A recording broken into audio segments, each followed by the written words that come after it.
ชาสัมพันธ์มันต่อปวงประชา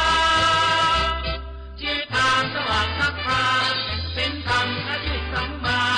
ชี้ทางคุณค่าประชาธิปไตยพร้อมประชาสัมพันธ์มันไม่สามัคคีเรารักในนาทีความผิดกันมีความดีหวังความล้ำค่าพร้อมประชาสัมพันธ์มันต่อปวงประชาชี้ทางสว่างจักพาสิ่งธรรมและที่สัมมาชี้ทางคุณค่าประชาธิปไตย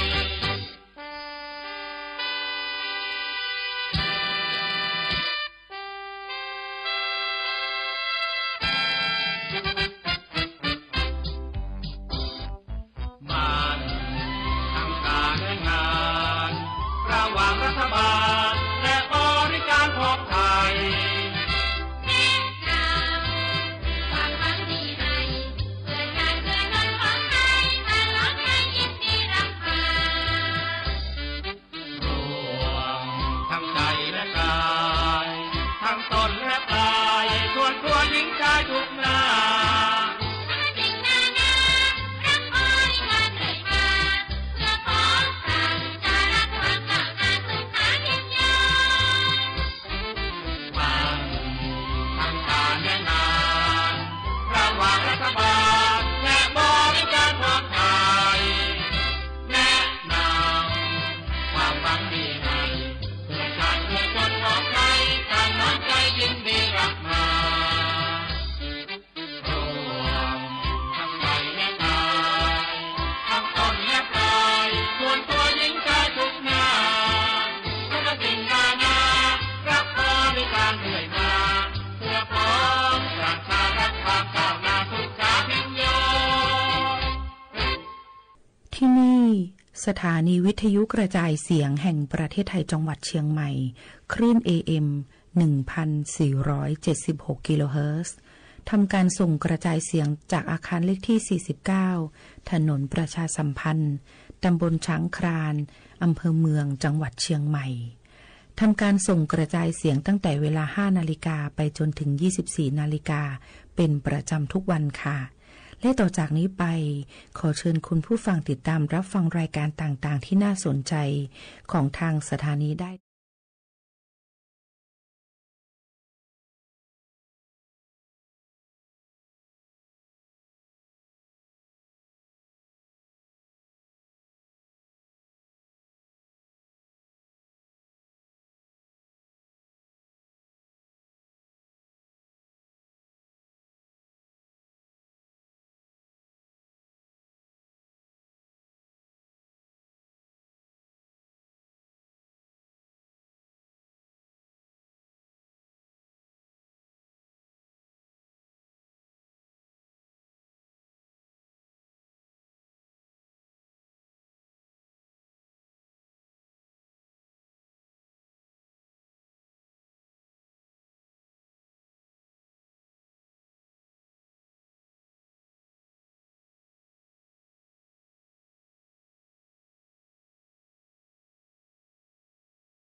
สถานีวิทยุกระจายเสียงแห่งประเทศไทยจังหวัดเชียงใหม่ AM 1476 กิโลเฮิรตซ์สถานีวิทยุภาคภาษาชาติพันธุ์แห่งเดียวในประเทศไทยที่มีความทันสมัยเชื่อถือได้สร้างอัตลักษณ์กลุ่มชาติพันธุ์สู่สากล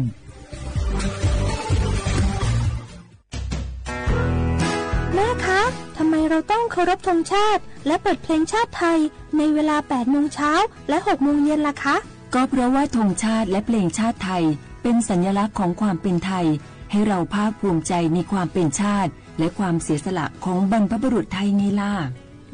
ค่ะฟังนะลูกชาติไทยเรามีการปกครองในระบอบประชาธิปไตยอันมีพระมหากษัตริย์ทรงเป็นประมุขมีศาสนาพุทธเป็นศาสนาประจำชาติเรามีวัฒนธรรมขนบธรรมเนียมและจารีตประเพณีที่เป็นเอกลักษณ์ประจำชาติของเราเองค่ะพ่อเพราะฉะนั้นนะลูกเราจงภูมิใจในความเป็นชาติและช่วยกันปกป้องรักษาชาติไทยเพื่อให้ลูกหลานเราได้อยู่อาศัยอย่างสงบสุขสืบไป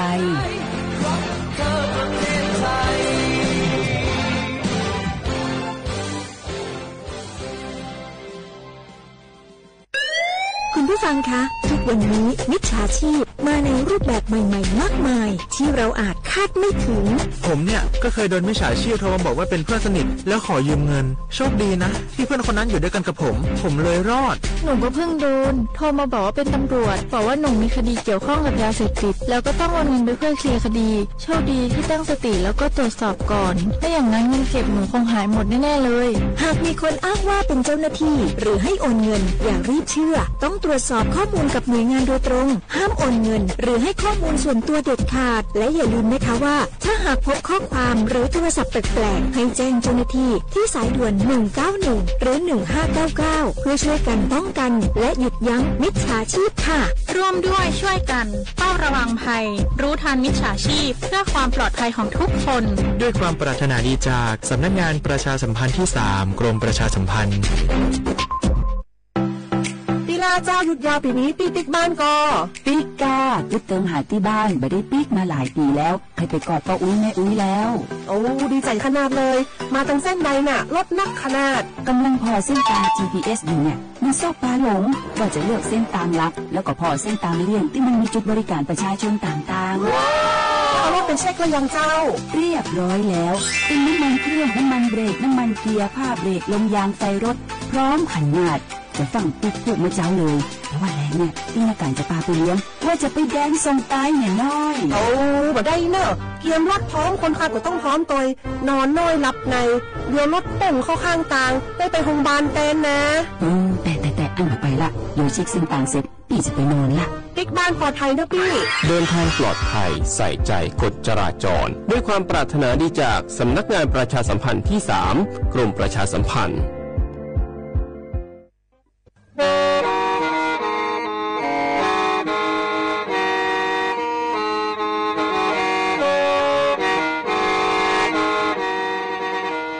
Đầu núa, sáu bóng chua sang xua, cú tế chờ thai, đợi lũ xịn trên mày.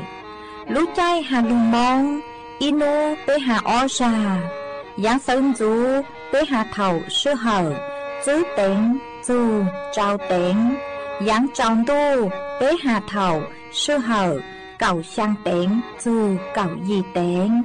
Trang tờ nợ sáng, AM, tế ý chênh bao bùa, sang chậu trào kHz.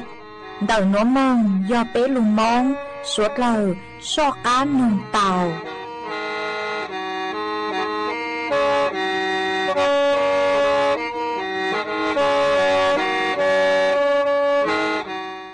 Nhớ rong y chồng nạt dự cơ tin chàng, suốt lao chùa, nú văn á thít, nú tỉ nền gạo, lúp lão lĩnh đu, xông ó chênh chữ bùa, trào chào dì, nú nuan giang chùa lĩnh ghề, nền gạo bê, tù cha cử cả nú nuôi dò giang, bì kì giang chùa lĩnh ghề, nền gạo plau, tù cha cử cán bì kì, dò la, xông núa dò nắng xông, đợi núa,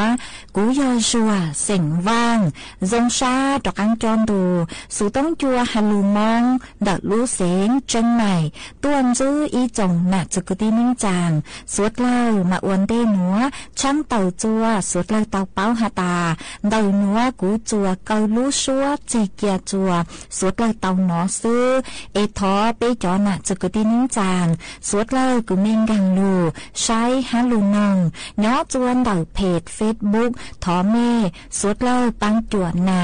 กดไลค์กดแชร์อีลิงอีแชร์ปูจัวเพจสวทเชียงใหม่ AM อีเจ้งเปล่าปัวช่างเจ้าเจ้ากิโลเฮิรตซ์อวดจังเดาจัวเมชัวเล็งชัวตูกือปังจวดช่างกังดูสุต้องจัวฮันลุมองแต่รู้เสียงเจ้งใหม่วังห้าเจียชาหตาสวดเล่ายืนรูเนาะอวพงอยู่อวเกเถ่าปีมังจูจัวเถ่าซาวเอจวนซื้อนัวจากกังลูกกงเกลอเจจวนเดินดูสุต้องจัวฮันลุมองแต่รู้เสียงเจ้งใหม่ซื้อมังเตาจะยนมอตเราลอสปอสชกู้จิงหลังไอคอมอจะยอตัวกวนมอตลีคือชั่วหายเที่ยช่องจั่วเตียยอมมัวมอตเราระยะเกินเลยกู้จิงเสียเชียต่อเตียยัวสีเกคอตูมอนดาวลีจา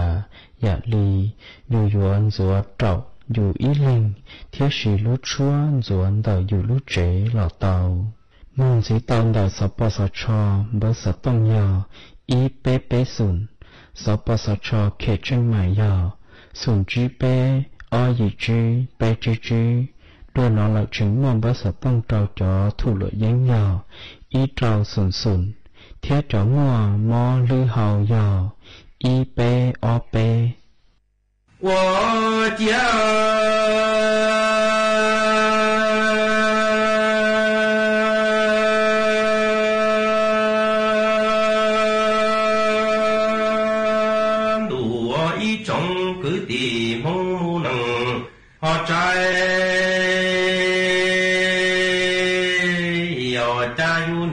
chỉ mùa cứ cho chỉ mùa thiên nọ lũ mi mù hoàn dầu ya ba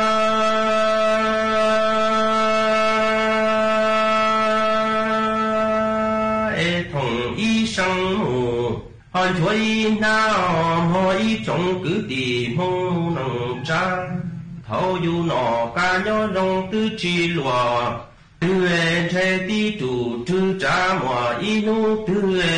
en che yo mùa trồng plau trồng thu si cứ lù ria mù họ chọn đã mà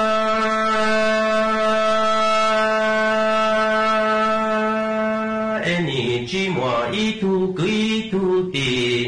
họ nhớ khó tư mù chế tê ba e mùa mó cho mùa găng lo che yo chi mùa y tu sang cứ cho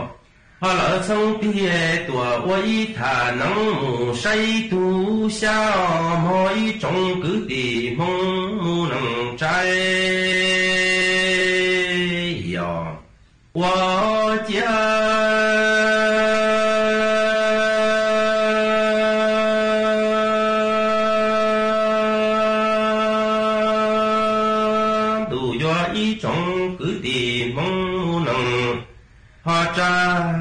cha yu ni chi mùa cứ cho chi mùa thiên nọ lũ mi mù đâu ya tê ni công nhà họ y pla mù chỉ chê ni tu xian thủ thôi thâu nọ ca nhớ rong chê che cứ chi lùa họ tư nhìn chăn chai tí chủ tư trả mùa y nô tư mùa trồng plau trồng họ thu si cứ lù ra mù cho đã ma trên che nhớ chi mùa y tu sang cứ cho lỡ sang thi tùa họ mù ban đề che mùa y nô tù tư mùa mò cho mùa găng lo nhị chi mùa y tu cứ y tu tì họ nhớ khó tư yo tua ba cái tua thọ ba tê là mai trong cứ tìm mong cha ni tu xia qua lúa theo cho họ kê chi mùa cứ cho chi mùa theo ý trong cứ tìm hông mu nâng cha cha nì li là mu nhỏ trầu tề họ xua đây là tề ma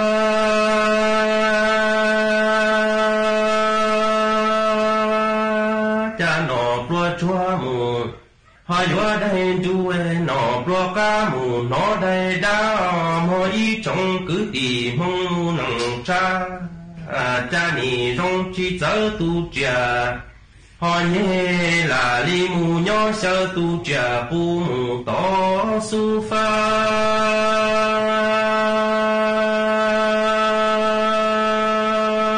đủ ý trong cứ thì họ mong nâng cha yu chi mùa cứ cho chi mùa thì là li mù nhỏ đại lo tề mê cá và lo chi tàu nọ bùa chua mù họ li đây đã nọ bùa cá mù nó đây chua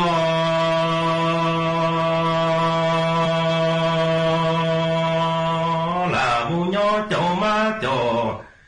họ li sơ xoay nì chỉ do cứ do tì công nhà chỉ mù ít la yu nì trong chỉ chở tu trà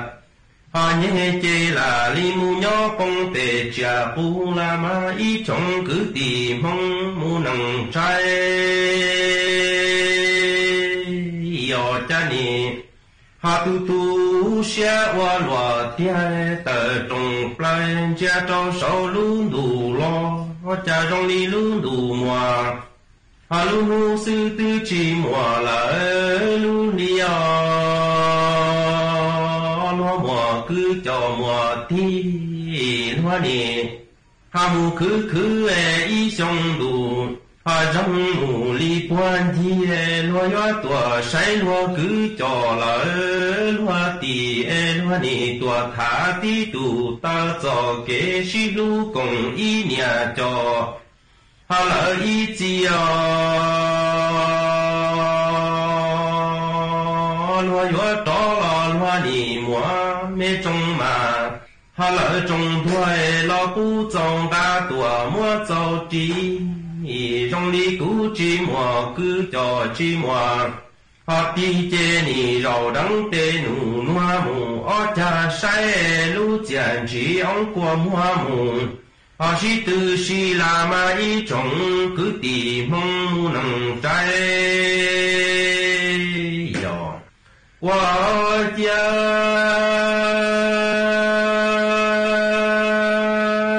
cha yu chi mùa cứ cho chi mùa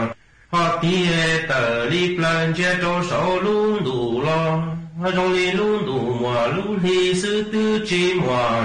lỡ luôn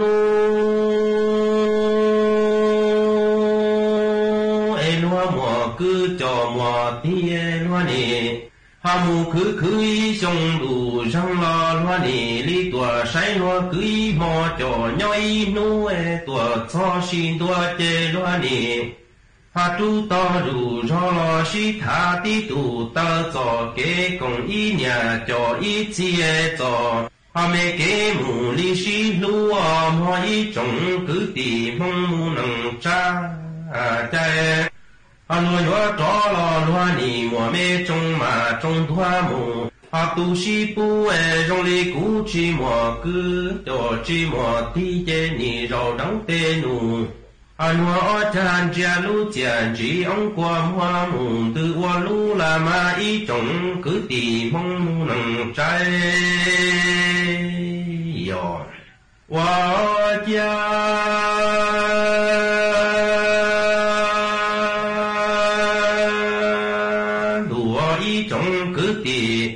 mong mu nằng cha yu chi mùa cứ chi mùa họ chi nì tu xia ta li ya xin đua tu tò bó tò lỡ kê tu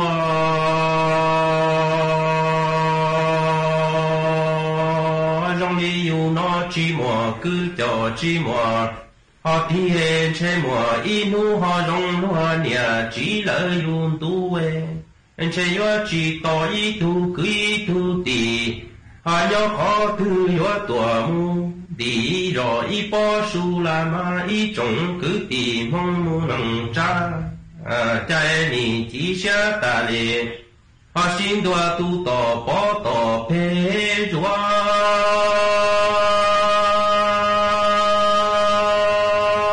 trong lý yêu em chế mùa in hô tù lệ họ trong hà nhà chỉ là yêu tu loạn chế chỉ tỏ y tu chẳng cứ cho họ là chẳng bia yếu toàn đi rồi là y bỏ mỏ của chế chủ lưu mù cứ cao đu chủ chỉ lưu mù họ cứ cao chạy cứ chỉ mùa thì chế họ khẩn cao cho lời mù hay họ ý trồng cứ tìm không mù nặng trái Chuan chữ núa yếu mới ý sang lù bao cho lù thẳng chùa bế sốt lời tàu bao hạ chun đầu chùa tàu chén phan chó menu rau mò cứ sư lê cứ lá nhông lo sư luก้อยซ่า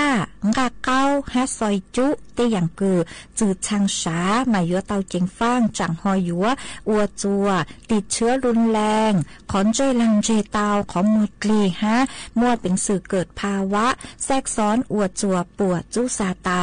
มาเจ้าเล่ร่างหัวเตามั่วตูหนูจือกือชั่วกือหูขตานายแพทย์ปรเมฆวินิจจกุลตูหนูจือกือชั่วกือย่อจวนเดาคณะแพทยศาสตร์เดาลูเจนเดาเชงชามหาวิทยาลัยเชียงใหม่กูเต่าเต่าต้วนถั่วเต่าฮาลีนัวฮาตาเจ้าเล่ชั่วเทศกาลเจ๋งเจ้งกูย่อจูหูเตเชอไทยมาจ่อเป้เส็งเฟงดาวนุเจเนี่ยนอเตเช้าหมอกือย่อเมนู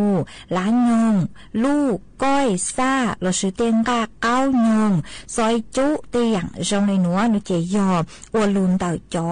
กาคืออัวจือสามามั่วเป็นสื่อคือฮาตาเต่าใจถูกังหม้อคือหูฮาตาเชื้อแบคทีเรียสเตปโตคอดคัสซูอิดมามั่วเป็นสื่อคือยัวอัวจัวก้นจื้อเต็งเหม่งจวนเต่าก็ลูกเจเต่ายาเท่าตือคือยูนอเตอย่างก้ามบัวเราซื้อจ้องก้าคืออัวจือชังสาหนัวอยู่เตาใจถูกกังมอเชื้อแบคทีเรียหนัวนุเจภายในไปนูอยู่อวดตัวอยู่มั่วอาการคือหาตากูตาหาวมออีเจมอตาหาวเกิงเก่าห้ามมอจวนเดาอยู่เต้ป้อยังเตยังเตาจ่อกังมอหนัวมั่วเป็นสื่อกึนจีมึงจัวเดาก็จ่อปังลื้อหางกังจัวก็จอนช้างเตาอยู่อวดจัวติดเชื้อรุนแรงมาเถาตือคือติดเชื้อรุนแรงนุเจอยู่จ่อปังลื้ออยู่อักเสบฮะจีกลังหยวดช้างหยวดชักเต่าฮะจีตังลินเดาเจ๋งอยู่อวดจัวเปเตป้อยังเตยังเตาอักเสบเตาฮะเป็นลูกของมัวแล้วก็หยวดอักเสบเตาอีหยังเก่าฮะยองมัวภาวะโรคแทรกซ้อนนุเจมัวเป็นสื่อปวดจุซาเตามาตูกังม้อหนัวยอเถาตือคือหนึ่งมงจวนเดาเป๊จ่อปลายประสาทคือย้อจวนเดาก็รู้เจเหล่านุเจนิอยู่อวดจัวอยู่จื้อช้างเม่งเปโลโยอวดจัวก็จะเลยลังเจเตาจือหนอลูเหล่าฮะย้อจวนดอกจ้องก้าเนืองมาหนึ่งมั่วเป็นสื่อคือยัวมั่วจ่อจังย้อจูหูย่อเป็นนอเตาจ้องก้าคือมั่วจ่อจังย้อจัวหูจ้องก้านุเจนึกกูมั่วเป็นสื่อคืออวดจัวเป้แล้วปลางทอบปลางเตาฮะจ่อจังหนัวหนือยัวจีมึงเตาจวนดอกเป้จ่อปังลือเป้ลูกขมัวเป้ลูชาเป้ลูเปล่ามาโยอวดจวนจื้อเต็มเหม่งสือเช่งจวนเต่าก็รู้เจเต่าฮะหาเจงหาตายอเถาตือกุนจีมึงเต่าจวนเต่าก็จ่อปังลือฮะก็ตูจังรักเก่านุเจมีโยอวดจวอยู่เกิดภาวะชักฮะมั่วอาการรุนแรงจุเก้คือหาตาก็ปวดจุซาเต่าหัวยอจ่อจ้างยีจนเต่าเป็นลูกขอมัวโยอวดจวเป๊กขอมัวกลีเต่าอีหยังเก่าฮะมาวิเลนัวนุเจเปจอน่ะจะกุตินิ่งจางสวดเราโยเตาเจงฟ้าหงอขอจงนุเจนอเต็งก้าคืออัวกว่าช้ามานิยดจงกลัวคือก้อนนอเต็งก้ายืนยงหงอ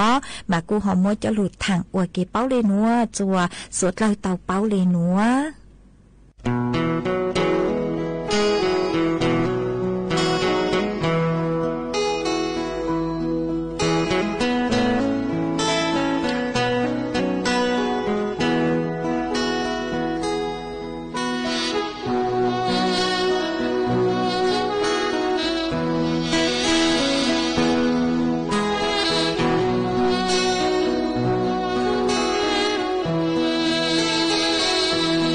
từ nay cô lưu chỉ con dạy cô lời ta lên nó có qua chẳng gió cho tu cô mong thòng đời đi xin ngày lời thòng đời vì yêu vẫn sẽ chỉ dấu cô thiên cho lưu sư cô thiên cho yêu chỉ bao lúa thiết sòng cao có mùa luôn nhớ lời xin đi mua lúa mua có gì mua lời ta nói chế có mùa nhỏ mùa mùa tôi nhẹ chế rong lời ôi bế rong ta non thu theo chỉ họ mong tôi cũng đâu mong chuyện cũ gì có chỉ cho ta mùa luôn nhớ mùa luôn nắng đi cha lời tiền non chế yêu chỉ muốn gì lời tiệt cho yêu cao chiếc cúi đuổi râu谁愿知道多高多一生子加油姐姐加油妈妈咕噜下去走肉làm giang gông cho trâu yêu thu toan có mong chế nu tu có bùa dùa kê lo mong họ không nên ý lo rong rong trời cũ có cũ hoang về ý khó mê kể thì chưa tiền mong tớ nia tiền nó chỉ cho lo lời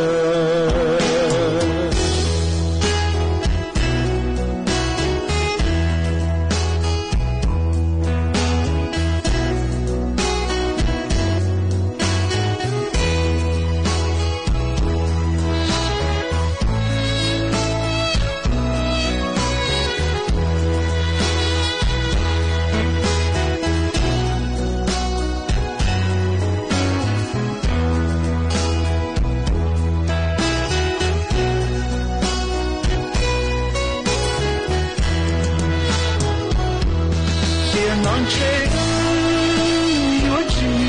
muốn gì lời tiệt cho yêu ta chiếc cúi đuổi sâu sẽ yêu chỉ tao của con đuổi rồng gì cha yêu chỉ cha yêu mong mong cú lu sẽ chỉ tao rong giang gông cho yêu thu toan có mong chế nu tu có bùa dùa kê lo mong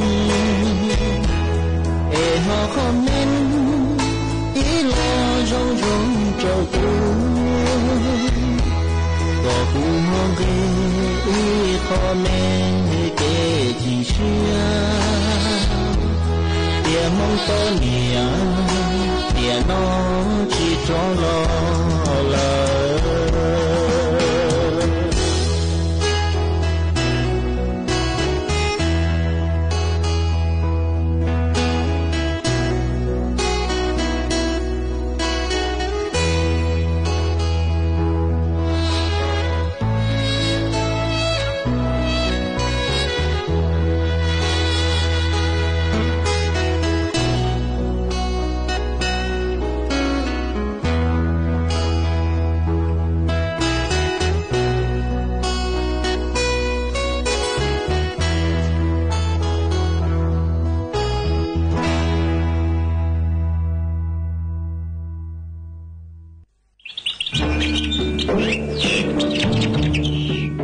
lũ xén tranh mày thó kế công tê suốt lờ chó lỡ lưu sư bán chùa tí thái bán phố á ồn há chó phố chùa cử chư rồng luôn đầu kế lỡ sư lê lỡ há rống lỡ lông khùa lỡ la lỡ tê vì do chó nụ chứ bố mua ma trà càn chứ bố của mua kế lỡ chứ nú tỷ y lú y lìn đô xong ó chênh chứ bùa trào trầu gì mong chư nú tỷ cầu chư lú chứ lìn đô xong ó chênh chứ bùa trào trầu gì nữa do lên tư cư dũa lỡ dũa chủ tàu lงทะเบียนท้อเก๋เข็งลืมเต่าจ้อหนูจื้อปัว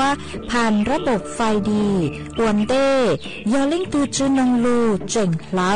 ยัวม่วนลูจื้อเจ้าเก่าห้ามบลัวจื้อเข้าเล่นเต่าอ้อเช้งจื้อปวนบ่าเราชื่อเต้เท่ากู้ยัวเก่าห้ามบลัวตื้อชื่อรู้เสียงจังใหม่เช่าเก๋ซื้อเทคโนโลยีลูกปั้นจั่วจวนเต่าเต้ขยะฮะเต็มลงครัวลูตีไทยจื้อปูกว่ามั่วเก๋เหลามึงจวนจื้อยังตอนเด้ฮะจื้อตั้งเล่นเต่า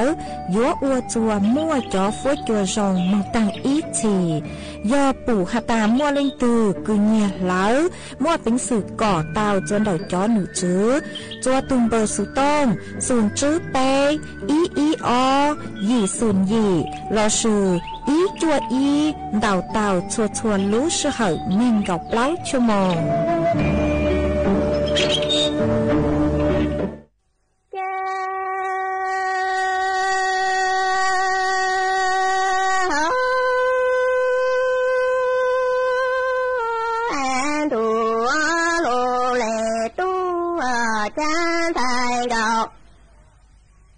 cô ta lệ na cứ lệ tư chỉ cô là mô tu tan thọ cháy vô cháy tài đầu cô ta nô nhớ tu chi nhớ cú lệ na cứ lệ tư y lệ nhớ tu lu tuân đi la cho luôn thành gò cô ta đi sĩ cô nhị vua mò trà lô nhá lô lệ tu cha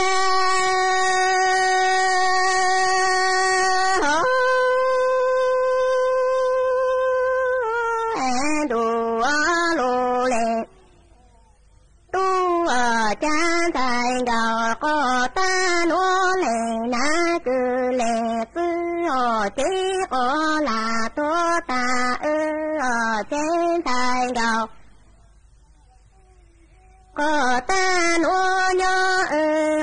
thành gò cô ta ni tu chi nhờ cú lệ na cứ lệ y lệ tu lu tuân đề chê cháu luôn thành gò cô ta ni vua sĩ có nhị tu nhô cây vua mò trà lô sĩ lô lệ tu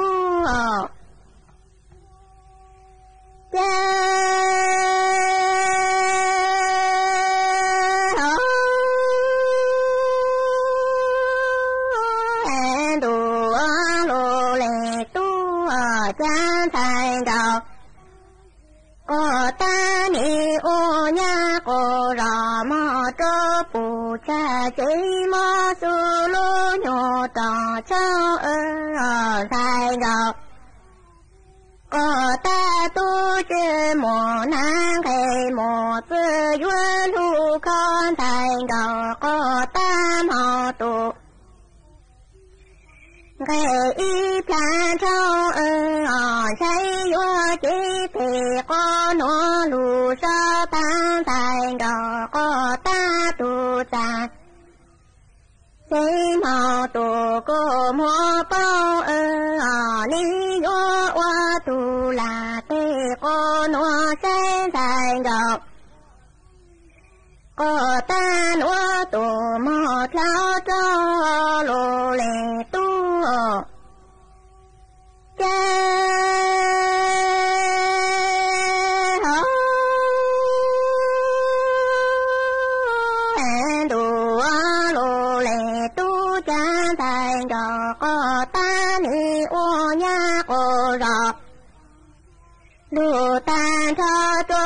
bù cha chỉ mò su lu nhô trong có sai gạo có ta tu chỉ mò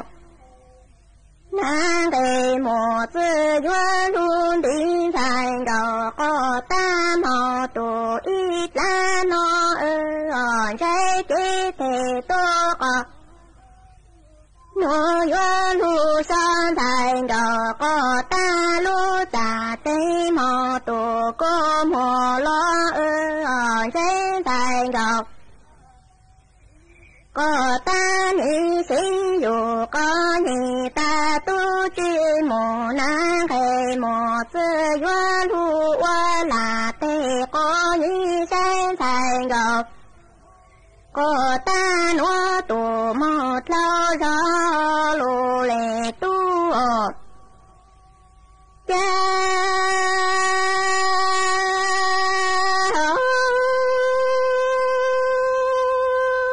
an tu lô lệ tu cha thành đạo có ta ni ô nha có ra lu tan cha lu nhon giàu chi ha cô lòng nhỏ xa sinh dụ có ni tan thành đạo có ta tu mồ nàng hay mồ tư dụ lô thành đạo có ta nô tu chi mồ nàng hay mồ tư ta nô thành đạo có ta ô nha ô ra lu tan ra tu chi tao cú lệ na cứ lệ tư tu nhà lu phi cha trong phi chùa nô yo cho mò hà kha pu lô kha yo lu lệ tu cha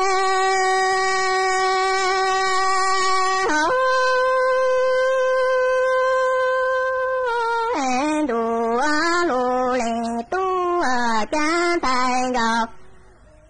có ta ni ô nha ô ra lu tan tha sinh dù có ni ta na sa ý sự thành đạo có ta tu mồ nàng hay mồ tư dù lô trái tu chi mồ nàng hay mồ tư chùa sao nó thành đạo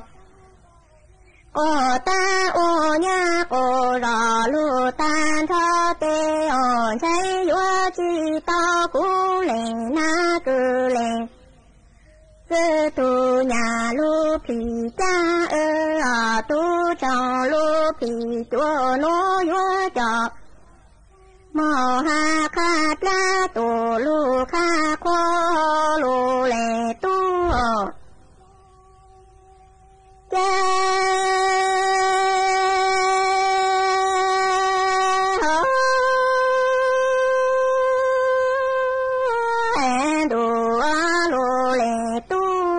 cha thành đạo có ta tu chi mồ nàng cái mồ tư ô nha cô ra lu tan tha tê lu yo sao ta pu cha chi mò su tí nhà cha cô la cho lu cha su sa thành đạo có ta chi mồ nàng hay mồ tư tê thấy yo ô nha cô ra mò plò ca cô la tu cha mò na lu nhô ca cho mò tu tơ ca cha ô lu lệ tu cha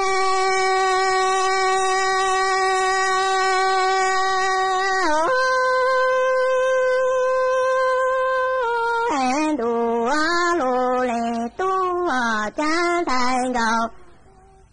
có ta tu chi mồ nàng hay mồ tư ô nha cô ra lu tan tha tê lu yo sa cô ra ta pu cha tổ chế nhỏ mò su tế nhà ta cô la tổ khứ su sa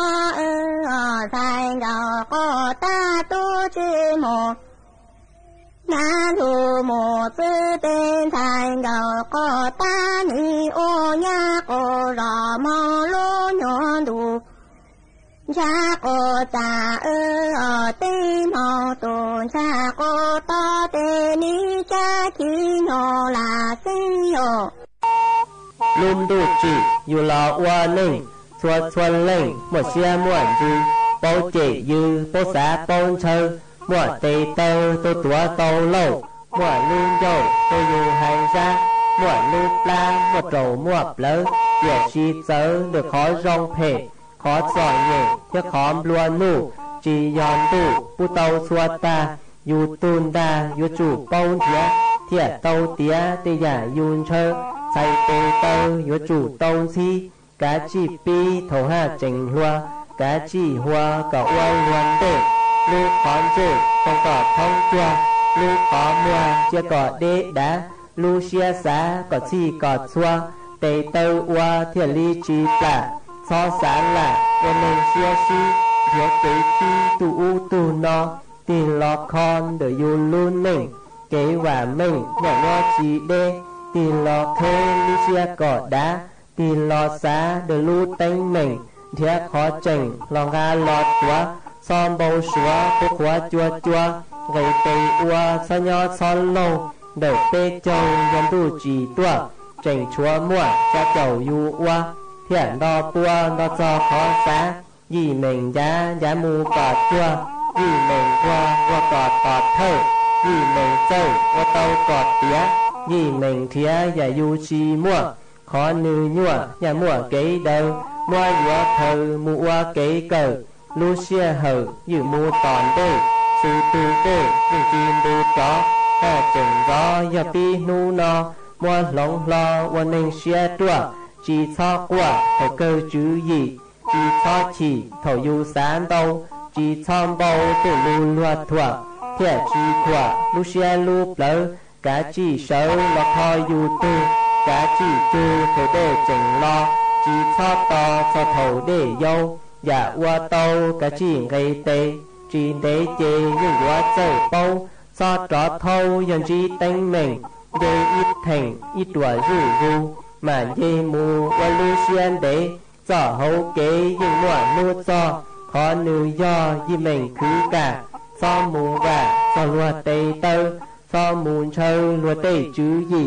cho khú xỉ tê giả chi rong dù cho mong chỉ trâu chế tua lùa theo mùa nhân đổ châu qua bao chỉ xua thì si chi pi kinh lãn chi tô ga tô tua nhuộm bao xua lần chê chỉnh đê so xá tê một tàu ly lùa qua ninh qua chỉ pi nu no xe khó kho tô giả yu xá lu chua cá yu chủ tàu trừ lu bánh sử muộn rọ qua kê thiệt liên chê cho khó vào lớn.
Đâu nữa phốt chua chư rong lê gió băng phốt á ôn PM 2.5 đào hẹn qua băng chư tao lê do câu la mà do bé chỉnh chia rong lê nữa gió ua chua mua tiếng mèn chua suốt lầu há chó tú chẳng tế thờ lú chế tao chư tăng lên đỡ sẽ thị kịch chư rong ha ê bế dũa sư bắn lâu tiếng mèn lấy chàng dông gì sư lưu bí chuan đầu YouTube khen chót lỡ tên long khua tê khai giả lưu lóng báo kế ua la ua tê chót lỡ lưu sứ kế thải phao tê múa tên long khua lưu ua chỉ cho lưu sứ bán tí thái số tàu do bù mua kế lỡ hà chua cho nụ chữ cho nó thi mừng sứ bán tùa há sứ bán cho sống tồn ua của bố chua rồng tê cho tú chẳng tê thờ dúa tua chẳng chống ruột u do suốt lao sư bán lên nữa bố chua yên dúa rồng tua do cơ lưu sứ bán ua của bố chua rồng chua nền thái há cho tú chẳng tê thờ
sông bờ chúng ta đi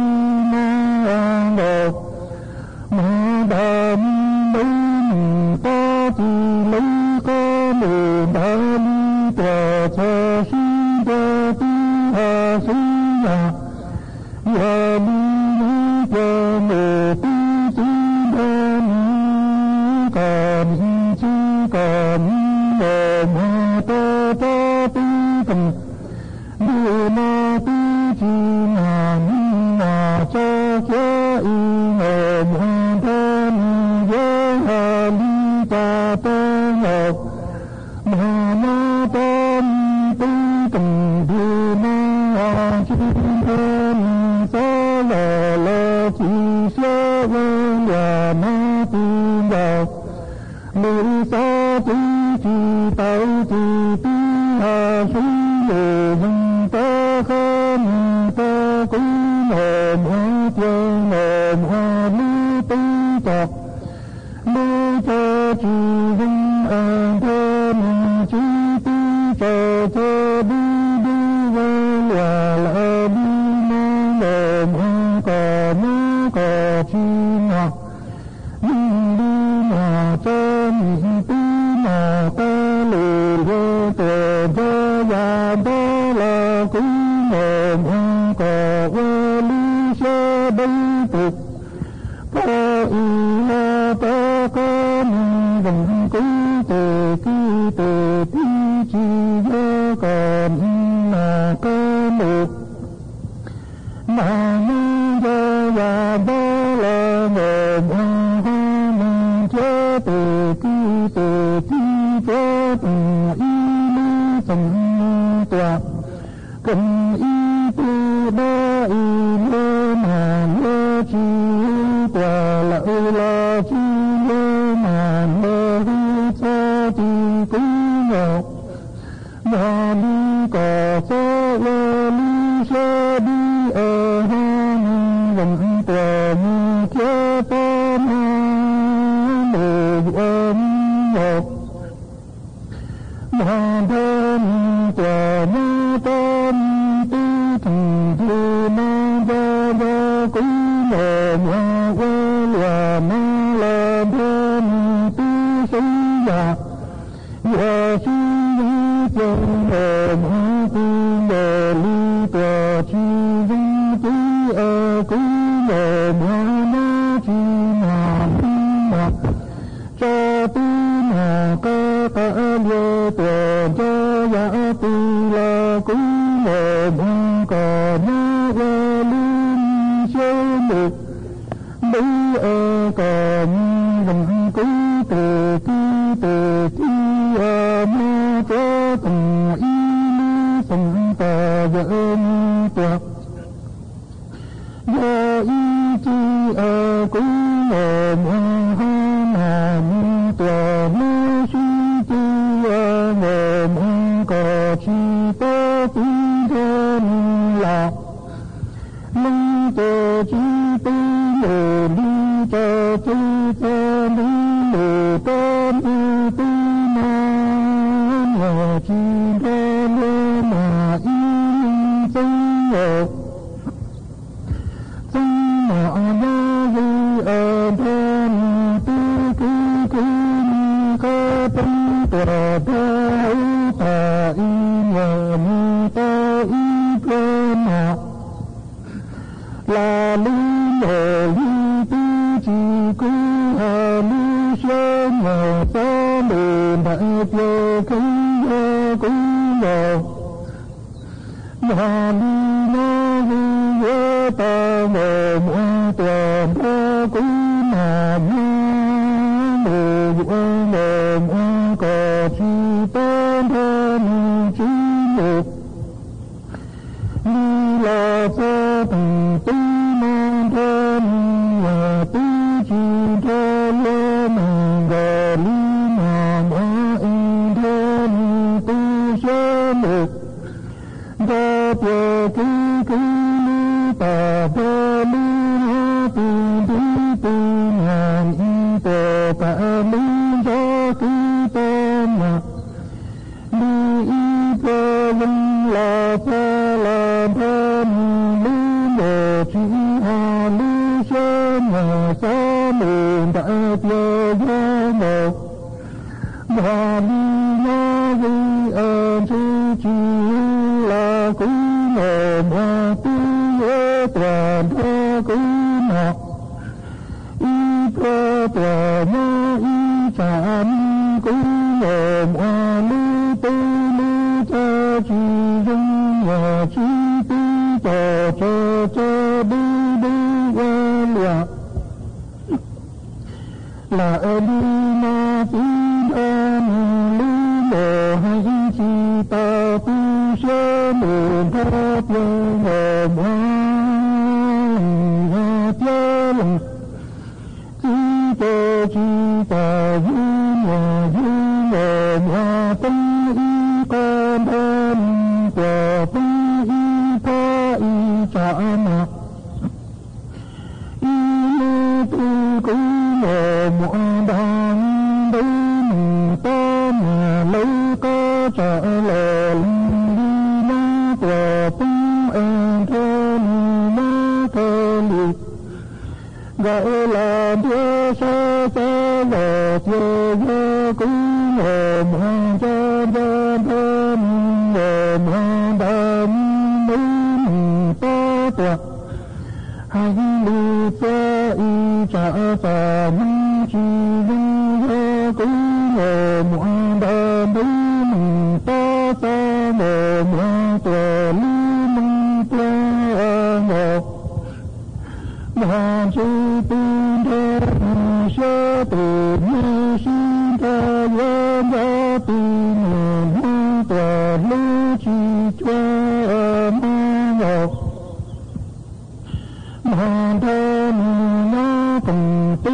ma lưu ngộ chỉ hà tư sơ mùn thơ tiêu trả nhà y lưu thân đà như ta trả lời ta có lời cho quý mộ mộ sa mộ tiêu chung thân cho mộ mộ in thân đà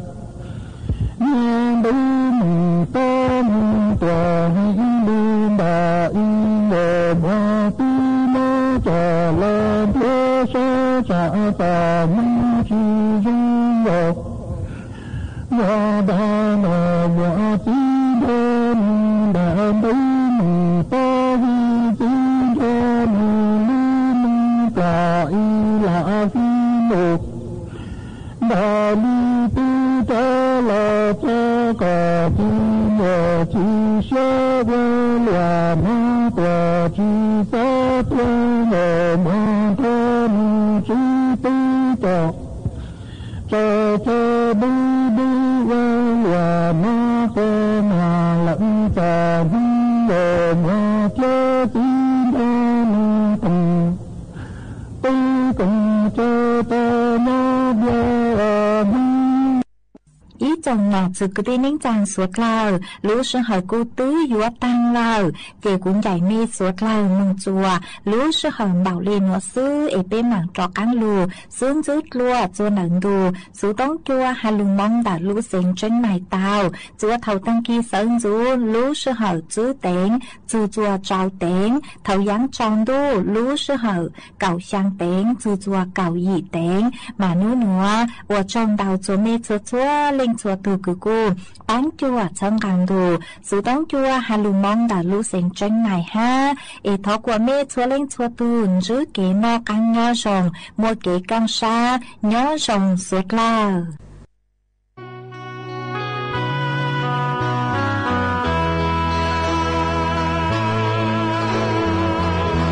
chạy ngu lần chê thó bỏ tròn chi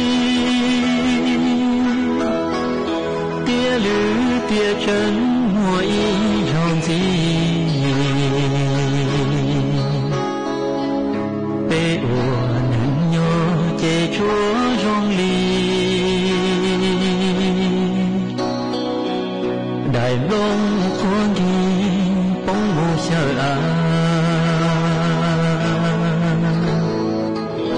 lư tia chế nữ chỉ mua lời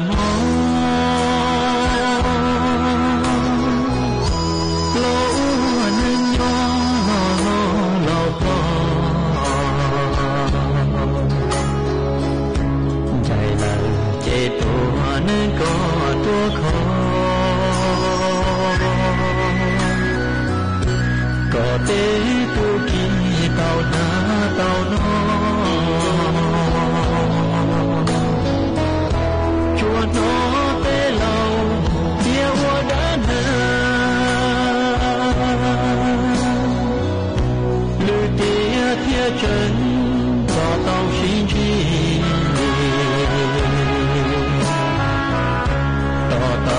chỉ bỏ về cái khâu đi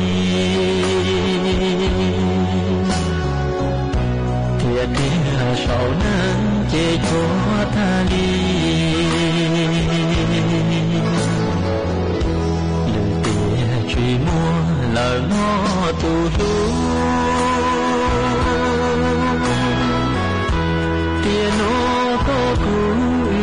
chỉ chỉ ta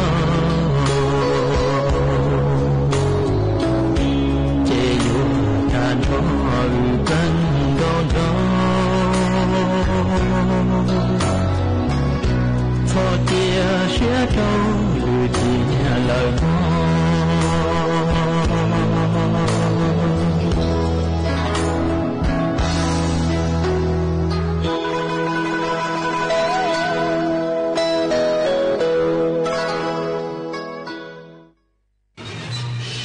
สถานีวิทยุกระจายเสียงแห่งประเทศไทยและเครือข่ายทั่วประเทศเสนอข่าวต้นชั่วโมง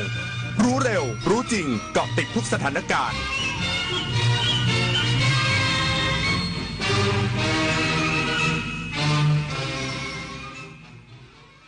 รับฟังข่าวต้นชั่วโมง 6 นาฬิกากับผมบุญมาศรีมาศครับ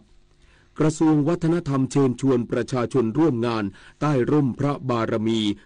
243ปีกรุงรัตนโกสินทร์อีกสักครู่กลับมาติดตามรายละเอียดครับ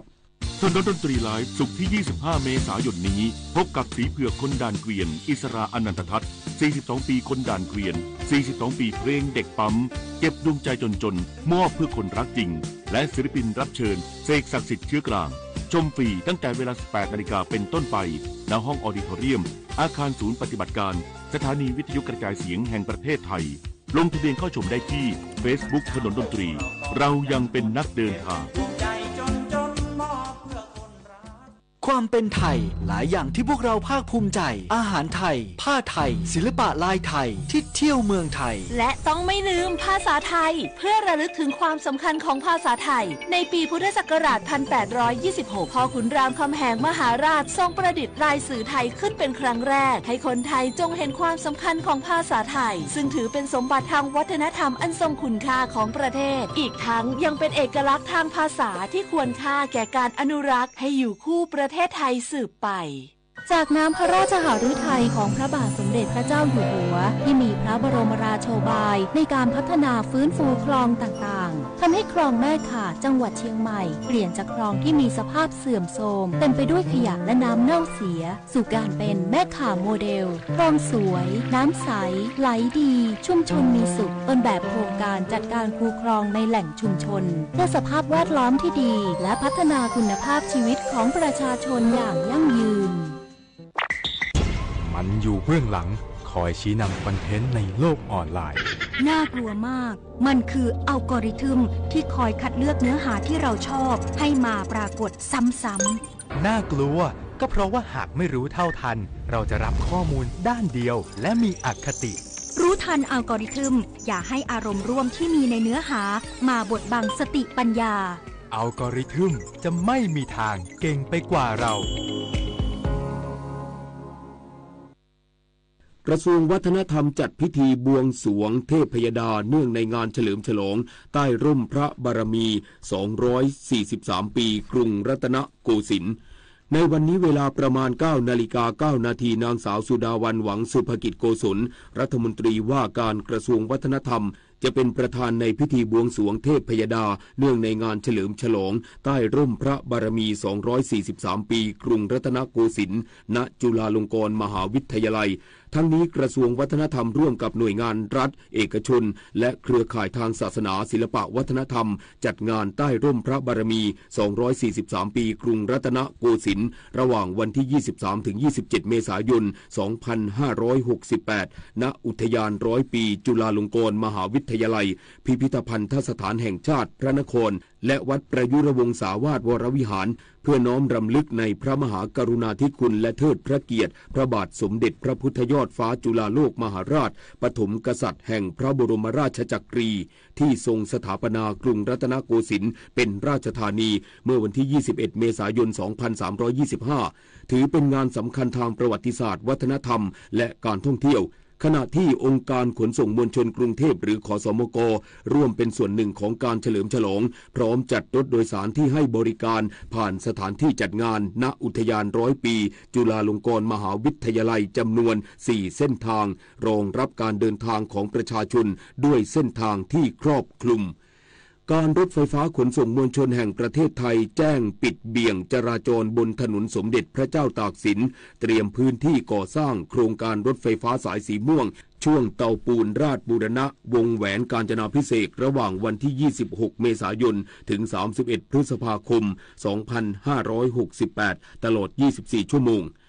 การรถไฟฟ้าขนส่งมวลชนแห่งประเทศไทยหรือรฟม.แจ้งว่าบริษัท Unique Engineering and Construction จำกัดมหาชนผู้รับจ้างงานออกแบบและก่อสร้างอุโมงค์ทางวิ่งและสถานีใต้ดินโครงการรถไฟฟ้าสายสีม่วงช่วงเตาปูนราชบูรณะวงแหวนกาญจนาภิเษกสัญญาที่ 4ช่วงสะพานพุทธดาวคะนองมีความจำเป็นต้องปิดเบี่ยงจราจรบนถนนสมเด็จพระเจ้าตากสินฝั่งขาออกบริเวณซอยสมเด็จพระเจ้าตากสิน 19 ถึง 23 เพื่อเตรียมพื้นที่สำหรับงานขุดเจาะอุโมงค์สถานีโรงพยาบาลสมเด็จพระปิ่นเกล้าระหว่างวันที่ 26 เมษายน ถึง 31 พฤษภาคม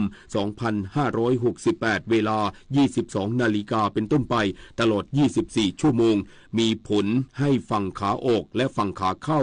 สามารถสัญจรได้ฝั่งละ2ช่องจราจรโดยผู้ที่ต้องการเข้าออกซอยสมเด็จพระเจ้าตากสิน 21 ให้ใช้ซอยสมเด็จพระเจ้าตากสิน 19 ทดแทนชั่วคราวจังหวัดกาญจนบุรีเดินหน้าสู่เมืองอัจฉริยะตั้งศูนย์ประสานงานและรับมือเหตุการณ์ฉุกเฉินยกระดับความปลอดภัยในชีวิตและทรัพย์สินของประชาชนและนักท่องเที่ยวนายแพทย์ประวัติกิจธรรมกุลนิตนายกองค์การบริหารส่วนจังหวัดกาญจนบุรีเปิดเผยว่าองค์การบริหารส่วนจังหวัดกาญจนบุรีได้จัดทำโครงการกาญจนบุรีเมืองอัจฉริยะระยะที่ 1โดยได้ติดตั้งห้องปฏิบัติการเมืองอัจฉริยะหรือ Smart City War Room พร้อมกล้องวงจรปิด CCTV คุณภาพสูงถึง95ตัวครอบคลุม68จุดสำคัญทั่วตัวเมืองกาญจนบุรีทั้งทางเข้าออกและแยกสำคัญต่างๆนอกจากนี้ยังมีเสาไฟอัจฉริยะติดตั้งในแหล่งท่องเที่ยวสำคัญของจังหวัดพร้อมกล้อง CCTVปรับมุมมองได้ระบบตรวจวัดสภาพอากาศและสิ่งแวดล้อมและลำโพงกระจายเสียงโดยมีแพลตฟอร์มเมืองอัจฉริยะที่มีระบบตรวจจับและวิเคราะห์ยานยนต์สามารถติดตามรถจากป้ายทะเบียนยี่ห้อสีและประเภทรวมถึงระบบตรวจจับและวิเคราะห์บุคคลที่สามารถค้นหาบุคคลจากภาพถ่ายใบหน้าพร้อมแจ้งเตือนตำแหน่งและเวลาที่พบรวมทั้งวิเคราะห์ข้อมูลแบบเรียลไทม์ช่วยให้ผู้บริหารตัดสินใจและวางแผนได้อย่างรวดเร็วแม่นยำและมีประสิทธิภาพพร้อมเป็นศูนย์ประสานงานและรับมือเหตุการณ์ฉุกเฉินช่วยยกระดับความปลอดภัยในชีวิตและทรัพย์สินของประชาชนและนักท่องเที่ยวในจังหวัดกาญจนบุรีได้อย่างมีประสิทธิภาพที่ได้ที่ผอมริสวทกาญจนบุรีรายงานจบข่าวบุญมาศรีมาศ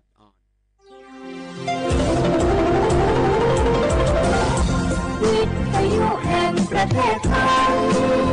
ให้ความรู้กู้ความสุข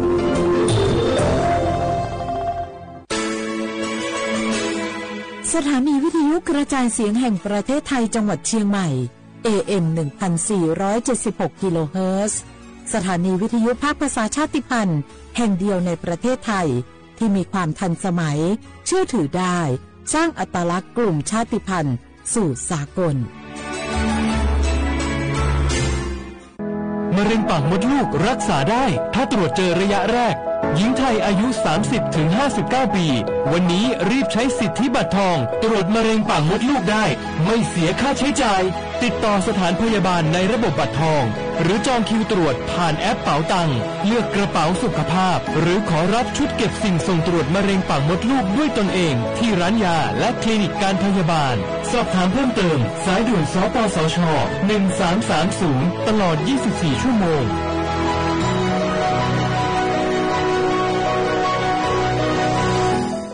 ใครๆก็รู้กันถุงยางอนามัยพกเอาไว้ช่วยได้ช่วยป้องกันโรคอันตรายที่มากับเพศสัมพันธ์ทั้งซิฟิลิสหนองในเอดส์ไวรัสตับอักเสบบีหรือแม้แต่มะเร็งปากมดลูกช่วยป้องกันถ้ายังไม่อยากมีลูกหรือท้องไม่พร้อมตอนนี้แต่ที่ยังไม่รู้คือไม่ใช่สิทธิ์บัตรทองก็มีสิทธิ์ขอรับถุงยางอนามัยได้รวมถึงยาคุมกำเนิดฟรีสิทธิประโยชน์สำหรับคนไทยทุกคนสอบถามเพิ่มเติมสายด่วนสปสช1330ตลอด24ชั่วโมงไซเบอร์บูลลี่หรือการรังแกผ่านโลกออนไลน์ภัยออนไลน์ที่อาจทำให้ผู้ที่ถูกรังแกเสียสุขภาพจิตจนอาจยกระดับเป็นโรคซึมเศร้าและถึงขั้นอาจทำร้ายตัวเองได้ไซเบอร์บูลลี่การกลั่นแกล้งที่จะทำให้อับอายด้วยการโพสต์ด่าทอใส่ความกุข่าวที่ไม่จริงเพื่อสร้างกระแสให้ผู้ถูกกระทำอับอายหรือกลายเป็นตัวตลกแฉ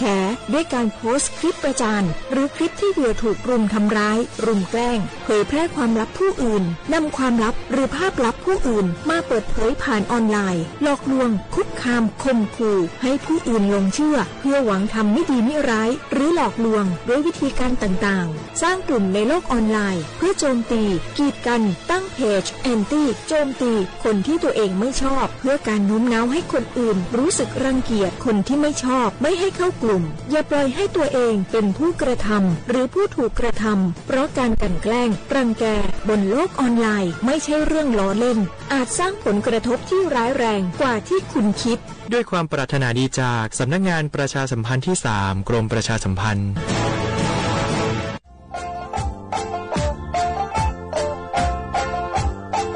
จังหวัดเชียงใหม่ขวาเย่อาวุเสียขวาเวลาเด็กฝรั่งงาอามาคืออาโตถัดซูบดงาอยู่ที่มังโงปัญญาลบปัญหาหมอกควันงาอาทิตย์คือมลพิษทางอากาศงาอาวุอาตุสุสเลงโงปัญญาโงอาตุขุเชียของผู้ชิดยายุดดูดจอมังงาอาทิตย์บ้าคือบ่มาสุบ้าคือมาคือมาโจนี่แหละบังงาอาทิตย์บ้าคืออาตุมาสุเจมาเขาไม่อยากคือที่หาที่เงี้ยขวาเงี้ยงวาฮาซึ่งว่าเนี่ยซึ่งอายุคนนี้ตัวว่าเนี่ยชุดสื่อเหตุกว่าสื่อปีข้อมาสุมาดังโง่ปัญญาอาวุโรงทะเบียนเนี่ยขออนุมัติผ่านระบบไฟดีที่ได้ยินได้งาที่เงี้ยสุดท้ายสุบะฮาวุพัดสวนยังงอฝ่าฝืนเนี่ยคือโทษจำคุยยากงาที่เนี่ยคือผู้บักโคจำมาคือนี่ตัวว่าเนี่ยมันคือคุยจะงามันก็คือโคจะคูเบลโง่งาเอตมาไม่คือจังหวัดเชียงใหม่ข้อยี่เลยประกาศยุฟลางาปีข้าวเชียข้าวงาอามาอาลิวตัวหมองมันยังตัวเบียงพยังงาพมยังคืออาวุทงแจ้งไงได้ที่053งา112880งาบางก็คือ191ไงทำไมคือตลอด24ชั่วโมงที่ทุกคนนั่งงงา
สู่ปากาโกสถานีวิทยุกระจายเสียงแห่งประเทศไทยจังหวัดเชียงใหม่ระบบ AM 1476 กิโลเฮิรตซ์ระบบไลฟ์เฟซบุ๊กเพจสวทเชียงใหม่ AM 1476และแนวฉุบโมฮวานีชิโมที่มร้อนหนีโมฮวานีซาโม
เสียความเวลาคว้า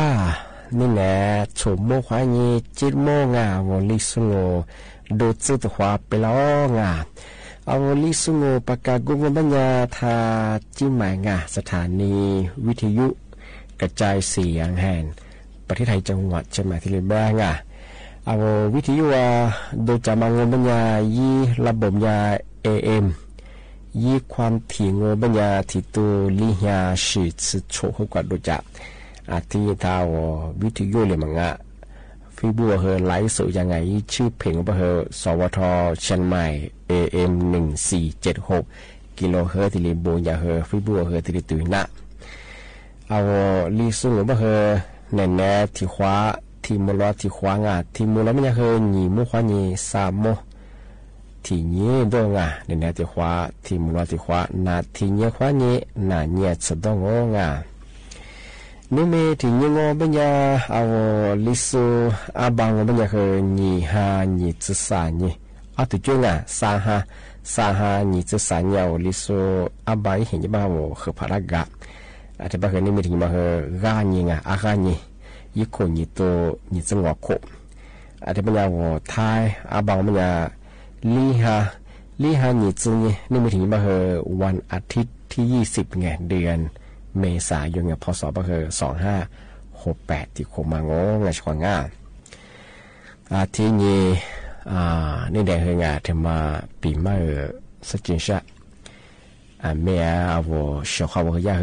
โทฟลานี่เทมาจำมากกว่าทำไปยาบ่เฮเอาวิทยุเขาเยที่เลยเทมาปีมาแต่ปากกาเยอะเป็นยังไงชิมินะกว่ายานอจัดเจอถึงกระจงเทียไทยบุยละชมโรงงานเราจะเจอร้านนี้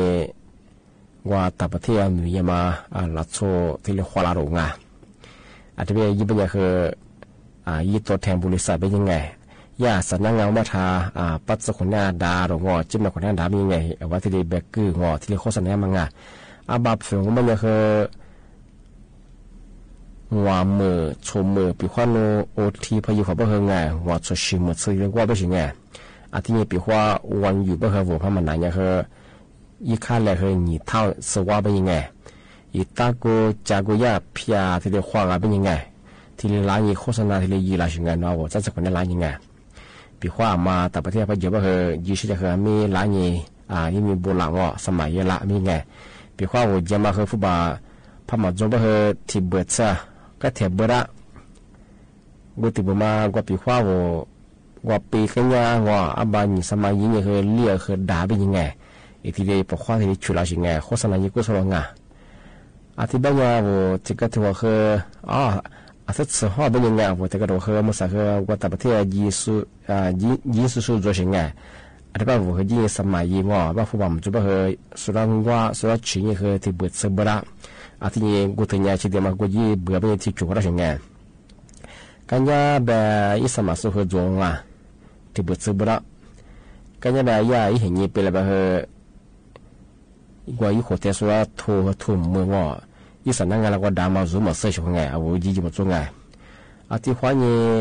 อามาสาเฮงอ่ะกลุ่มมิชาชีแกนคอสินเตอร์หลัดโชมาคาโซเฮเคิมยาอาทิตย์เป็นว่าจะเจอร้านนี้หลัดโชว่ามาต่างประเทศยิงช่วยไปเขามีสมัยระยะมีข้อก็จะกูข้อก็วีซ่ายาเพียช่างเอกสารที่เอกสารทว่าว่าเดินทางมายาเพียกว่าเสือเป็นยังไงว่าที่ดีโฆษณาอีลามาคือไงก็จวงอาทิตย์วันนี้ช่วงไงมาคืออาทิตย์กับกูยิงกับเชยงที่มายี่โหเตสมาคือมางยี่บริษัทมันก็ด่างยี่ที่อยู่แล้วก็จะส่งไปคือไงสู้กับกูยิงกับเชยงช่วงไงพอมางานเป็นยังโน้ตหมอกูยิงมาซึ่งมาไม่ซึ่งไง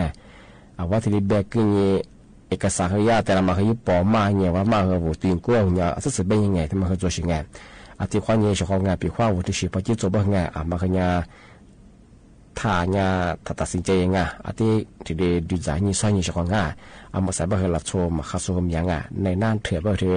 ยาบ่เขายากระทรวงอันนี้นะกระทรวงยากระทรวงยังไงบ้างเป็นยังไงคือยาเอาภาคเหนือเจภาคอีสานเนี่ยคือในน่านเถื่อนไงถือยุโขเตซื้อปอคือเครื่องหยาบ้างไง อาทิความยิ่งปีว่ามาจัดจุดคนนี้ล้างยังไงละโชกว่ามาต่างประเทศยี่ใช่ป่ะเหรอล้างยังสมัยละเป็นไงที่มาเหรออาทิเนี่ย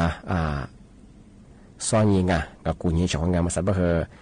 กลุ่มวิชาชีพละสมคาสุก็จะสู้ขึ้นอย่างป่ะเหรอมาที่เด็กกี่ยี่มาเชื่อ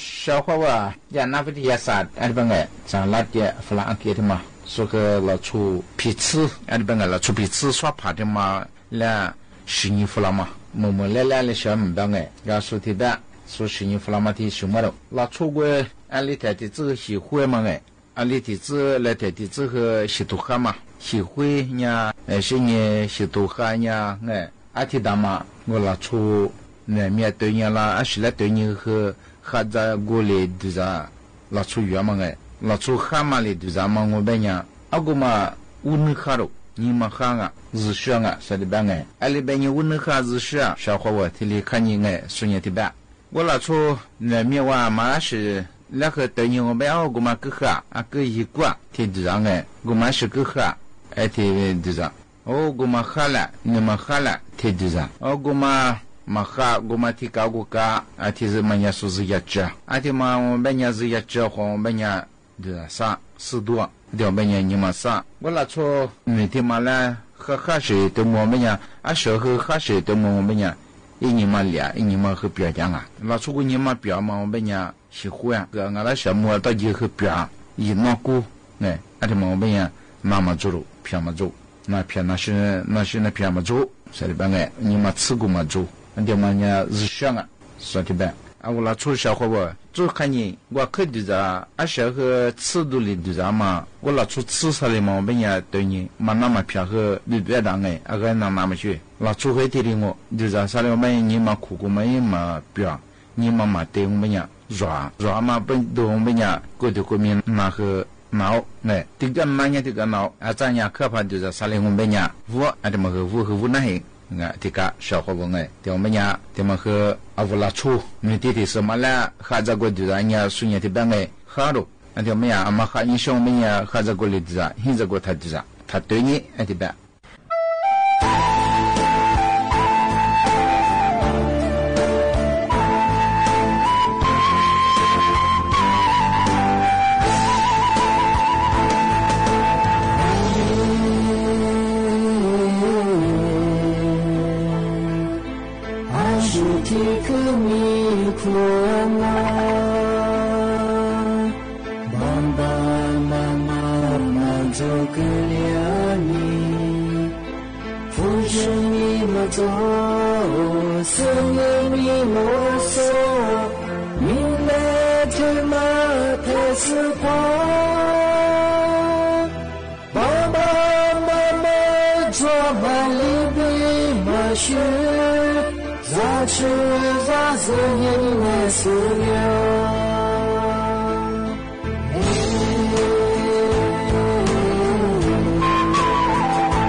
一早什么叫你你的天哪开始过我爸爸妈妈别给我点你那是在自己了了爸爸妈妈点点了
Sumi somaku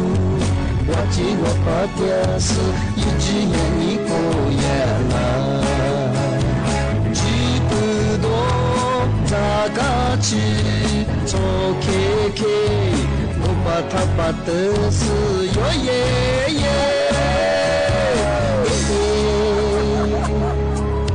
我们把事个记得，俺们若要你那跟我忙我喽。我只是了不拉自我，只是愿你做让我。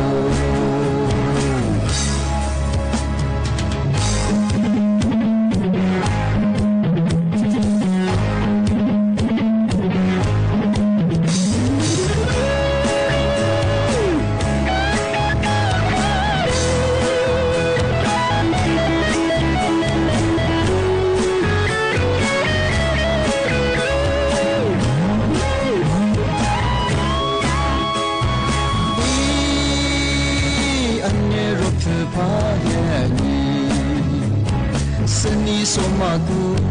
我记我把电视一直眼你过眼嘛，记不多咋个去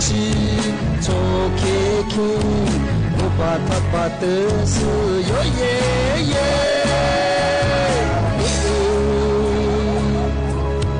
我们把事个记得，俺们若要你那个罗忙哦。我只是了不拉自我，只是愿你做让我。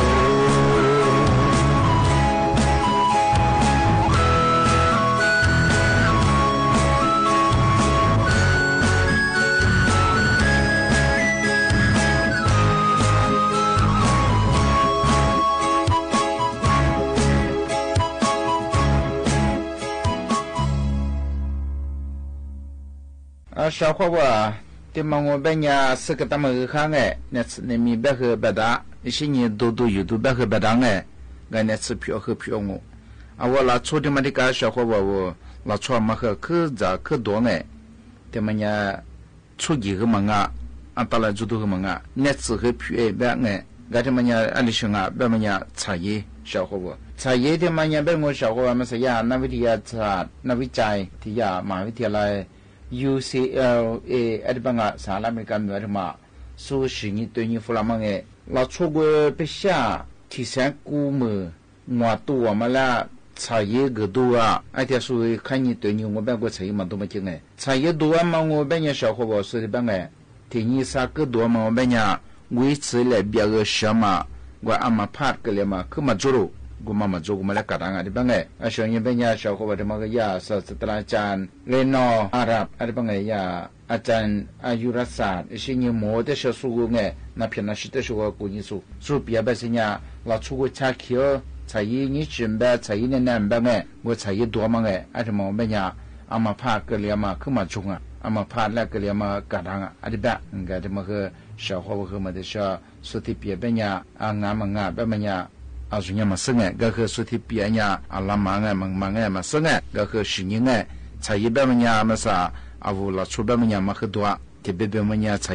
อะไรแต่คือตัวเราชอบกูมามันเนี่ยอาชีพมันเนี่ยมาผ่านมากลีมันเนี่ยแล้วแบบชาวเขาบอกอาชีพมันเนี่ยใช้ดูส่วนมันเนี่ยที่กูมาซื้อ一次ที่กูมา中啊这这一时在和嘛治疗被这不多这呢เราชอบอามาเพิ่มมากลี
姨妈把肉啊，谢谢子年啥子？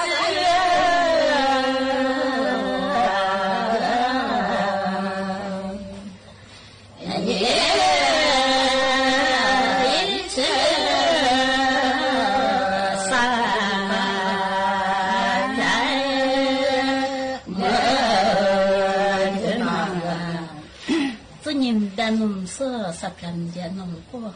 姨妈把肉啊，子年妈的，妈妈是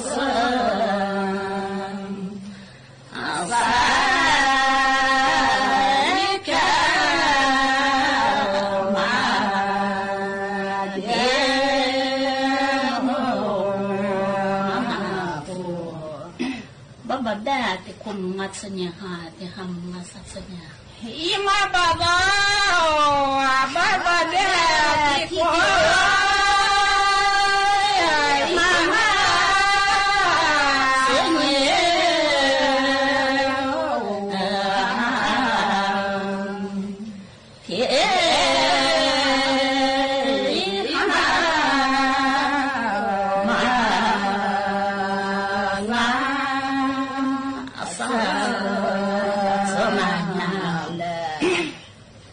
Bada seni hamani medo satsi hamani hando. Ima baba, baba deh, seni mama.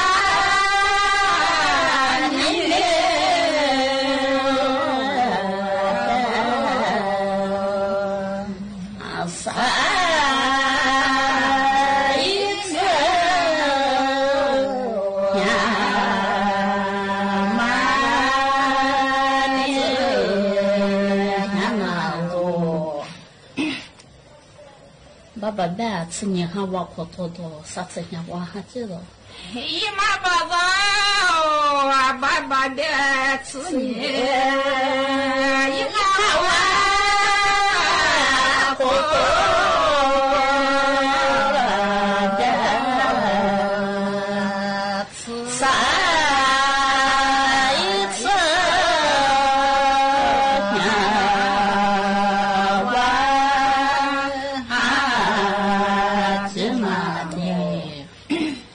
Banda koto ati kita tu, haja. Ima baba, baba deh koto ati.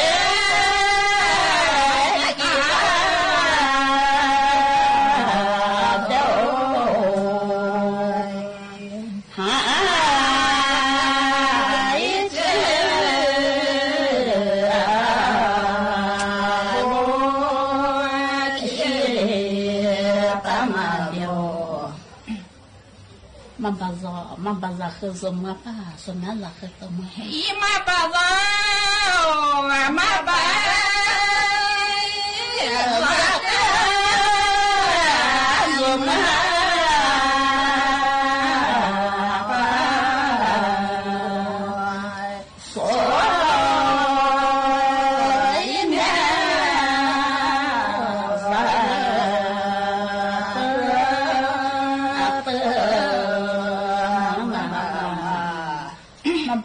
Mambaza mado pala sonata mami pala. Ima baba, maba.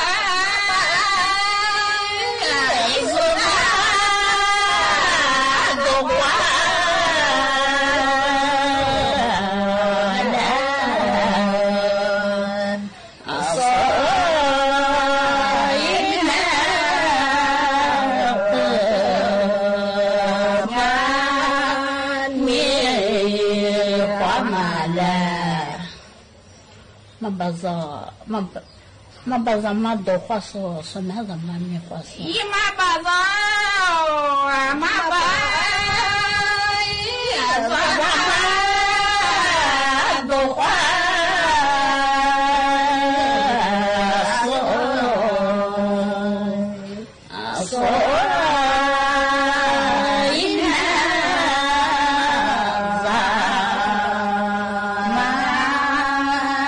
Mami 出出来啥子很难的吧了。姨妈巴子。一牛路，你我你小呀，啊，这边么呀，天天下脚一天呀，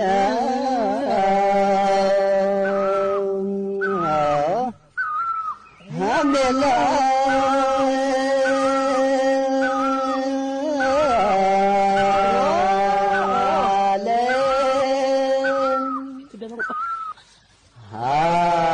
你这天命啊，我来耶，是子你下天妈那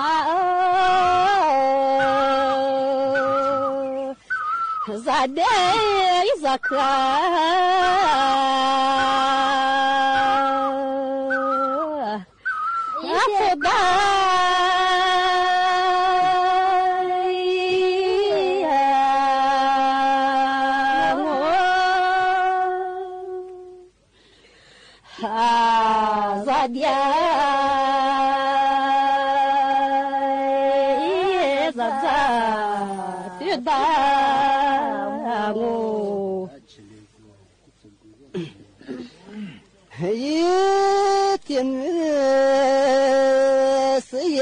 你小子啊，就这个的的些子，一直在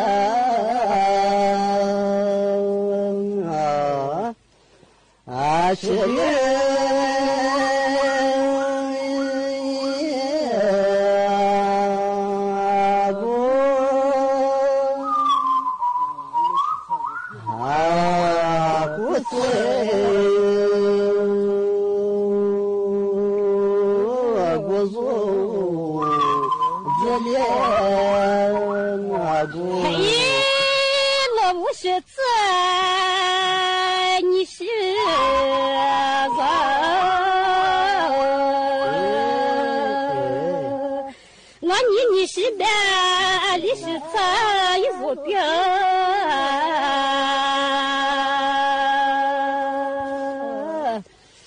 马错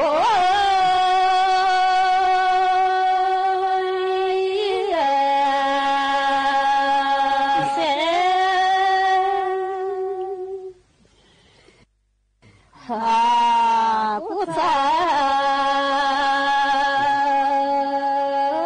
是我妈妈噻，一天我被马达几件一小人啊，马鞍那你是马莫一撒家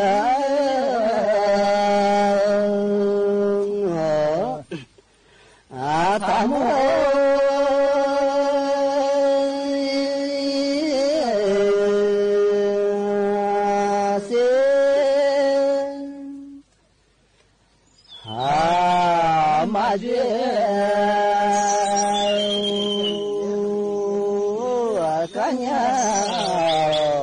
他这啊是，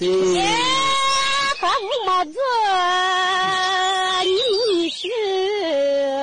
啥？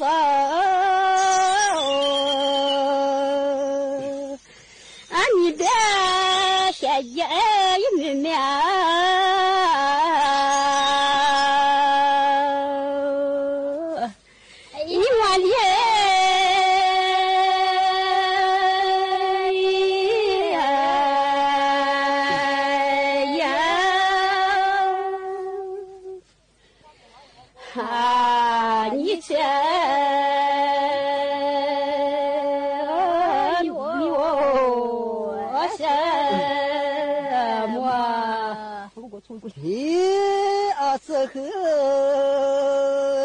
我别马达几件一些人啊， เสียสังวาที่ดีที่ใจ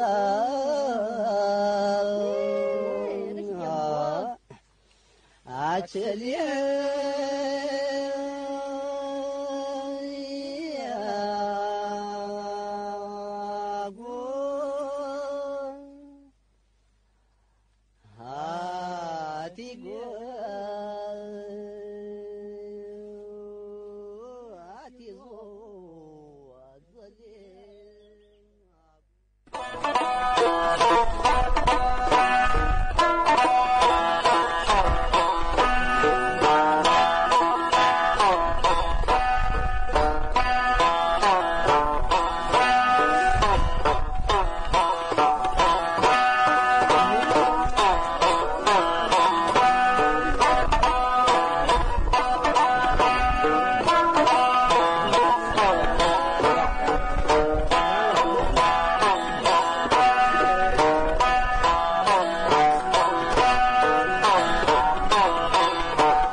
ที่นี่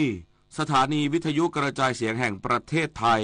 ต่อไปเสนอข่าวซึ่งมีหัวข้อข่าวดังนี้นายกรัฐมนตรีขอบคุณทุกภาคส่วนที่ดูแลประชาชนช่วงสงกรานต์และขอให้ใช้เป็นต้นแบบมาตรการรักษาความปลอดภัยในทุกเทศกาลกรมสอบสวนคดีพิเศษจับกุมกรรมการบริษัทรับเหมาหนึ่งในบริษัทผู้ก่อสร้างอาคารสตงที่พังถล่มฐานถือหุ้นต่างด้าวผิดกฎหมายผู้นำรัสเซียประกาศให้กองทัพรัสเซียหยุดยิงชั่วคราวในยูเครนเป็นระยะเวลา1 วันศึกฟุตบอลไทยลีก 1บุรีรัมย์ยูไนเต็ดบุกไปแพ้ราชบุรี FC 2-3ส่งผลให้ทัพประสาทสายฟ้าต้องไปลุ้นแชมป์ไทยลีกสมัยที่10ต่อไปเป็นรายละเอียดของข่าวสารคดีเฉลิมพระเกียรติชุดการเสด็จพระราชดำเนินเยือนต่างประเทศอย่างเป็นทางการครั้งแรกในรัชสมัยประเทศไทยในฐานะเจ้าภาพสุดยอดบิมสเทคครั้งที่6ซึ่งเป็นความร่วมมือระดับภูมิภาคมีบทบาทสำคัญในการผลักดันความเชื่อมโยงด้านการค้าการลงทุนและนวัตกรรมเพื่อขับเคลื่อนเศรษฐกิจและสังคมอย่างยั่งยืนไทยและภูฏานเป็นมิตรประเทศที่มีความผูกพันกันอย่างลึกซึ้งทั้งในระดับราชวงศ์รัฐบาลและประชาชนโดยเฉพาะในด้านวัฒนธรรมศาสนาและการพัฒนาอย่างยั่งยืนโครงการ2ราชอาณาจักร1จุดหมายปลายทาง ซึ่งเป็นโครงการท่องเที่ยวเชื่อมโยงประสบการณ์การท่องเที่ยวของทั้งสองประเทศเข้าด้วยกันในด้านเศรษฐกิจไทยและภูฏานตั้งเป้าเพิ่มมูลค่าการค้าทั้งสองฝ่ายถึง$120 ล้านภายในปี 2568 สะท้อนถึงศักยภาพที่ทั้งสองฝ่ายมุ่งมั่นจะบรรลุร่วมกันรวมถึงเปิดโอกาสใหม่ทางธุรกิจที่ยั่งยืนอีกทั้งยังมีความร่วมมือด้านพลังงานหมุนเวียนโดยเฉพาะด้านพลังงานน้ำในด้านความร่วมมือทางการศึกษาเน้นการแลกเปลี่ยนองค์ความรู้และบุคลากรเพื่อสร้างรากฐานที่มั่นคงระหว่างสองชาติการเสด็จพระราชดำเนินเยือนราชอาณาจักรภูฏานอย่างเป็นทางการครั้งแรกของพระบาทสมเด็จพระเจ้าอยู่หัวและสมเด็จพระนางเจ้าพระบรมราชินีระหว่างวันที่ 25 ถึง 28 เมษายน 2568 จึงเป็นโอกาสสำคัญในการยกระดับความร่วมมือไทยภูฏานไปอีกขั้นเพื่อความเจริญก้าวหน้าอย่างยั่งยืนของทั้งสองประเทศและภูมิภาคนายกรัฐมนตรีขอบคุณทุกภาคส่วนที่ดูแลประชาชนช่วงสงกรานต์และขอให้ใช้เป็นต้นแบบมาตรการรักษาความปลอดภัยในทุกเทศกาลนายจิรายุห่วงทรัพย์โฆษกประจำสำนักนายกรัฐมนตรีเปิดเผยว่านายกรัฐมนตรีได้รับรายงานสถิติอุบัติเหตุทางถนนและการบังคับใช้กฎหมายช่วงเทศกาลสงกรานต์ 2568 ในช่วง 7 วันอันตรายระหว่างวันที่ 10 ถึง 17 เมษายนพบว่าสถิติการเกิดอุบัติเหตุผู้บาดเจ็บลดลงมากกว่า27%ส่วนสถิติผู้เสียชีวิตลดลงกว่า8%เมื่อเทียบกับสงกรานต์ 3 ปีย้อนหลังทั้งนี้นางสาวแพทองธารชินวัตรนายกรัฐมนตรีได้ขอบคุณทุกภาคส่วนที่เสียสละปฏิบัติหน้าที่ดูแลความปลอดภัยประชาชนอย่างเข้มแข็งในช่วงเทศกาลสงกรานต์ที่ผ่านมาและได้ใช้เป็นต้นแบบมาตรการรักษาความปลอดภัยในช่วงเทศกาลสำคัญอื่นๆของประเทศเพื่อให้ตัวเลขอุบัติเหตุผู้บาดเจ็บและผู้เสียชีวิตลดลงอย่างต่อเนื่องในระยะยาวนายจิรายุกล่าวต่อไปว่าจากข้อมูลกรมป้องกันและบรรเทาสาธารณภัยหรือปภ.ร่วมกับสำนักงานตำรวจแห่งชาติได้รายงานว่าปีนี้เมื่อรวม7วันเกิดอุบัติเหตุ 1,538 ครั้งลดลงจากค่าเฉลี่ยสงกรานต์3ปีย้อนหลัง516ครั้งลดลง25.12% ซึ่งเป็นไปตามเป้าหมายสำหรับสถิติการบังคับใช้กฎหมาย7วันรวมทั้งสิ้น 69,887 รายโดยข้อหาสำคัญได้แก่ขับรถในขณะเมาสุรา 21,299 รายขับรถเร็ว 164,036 รายไม่สวมหมวกนิรภัย 141,992 รายไม่รัดเข็มขัดนิรภัย 32,616 รายและย้อนสอน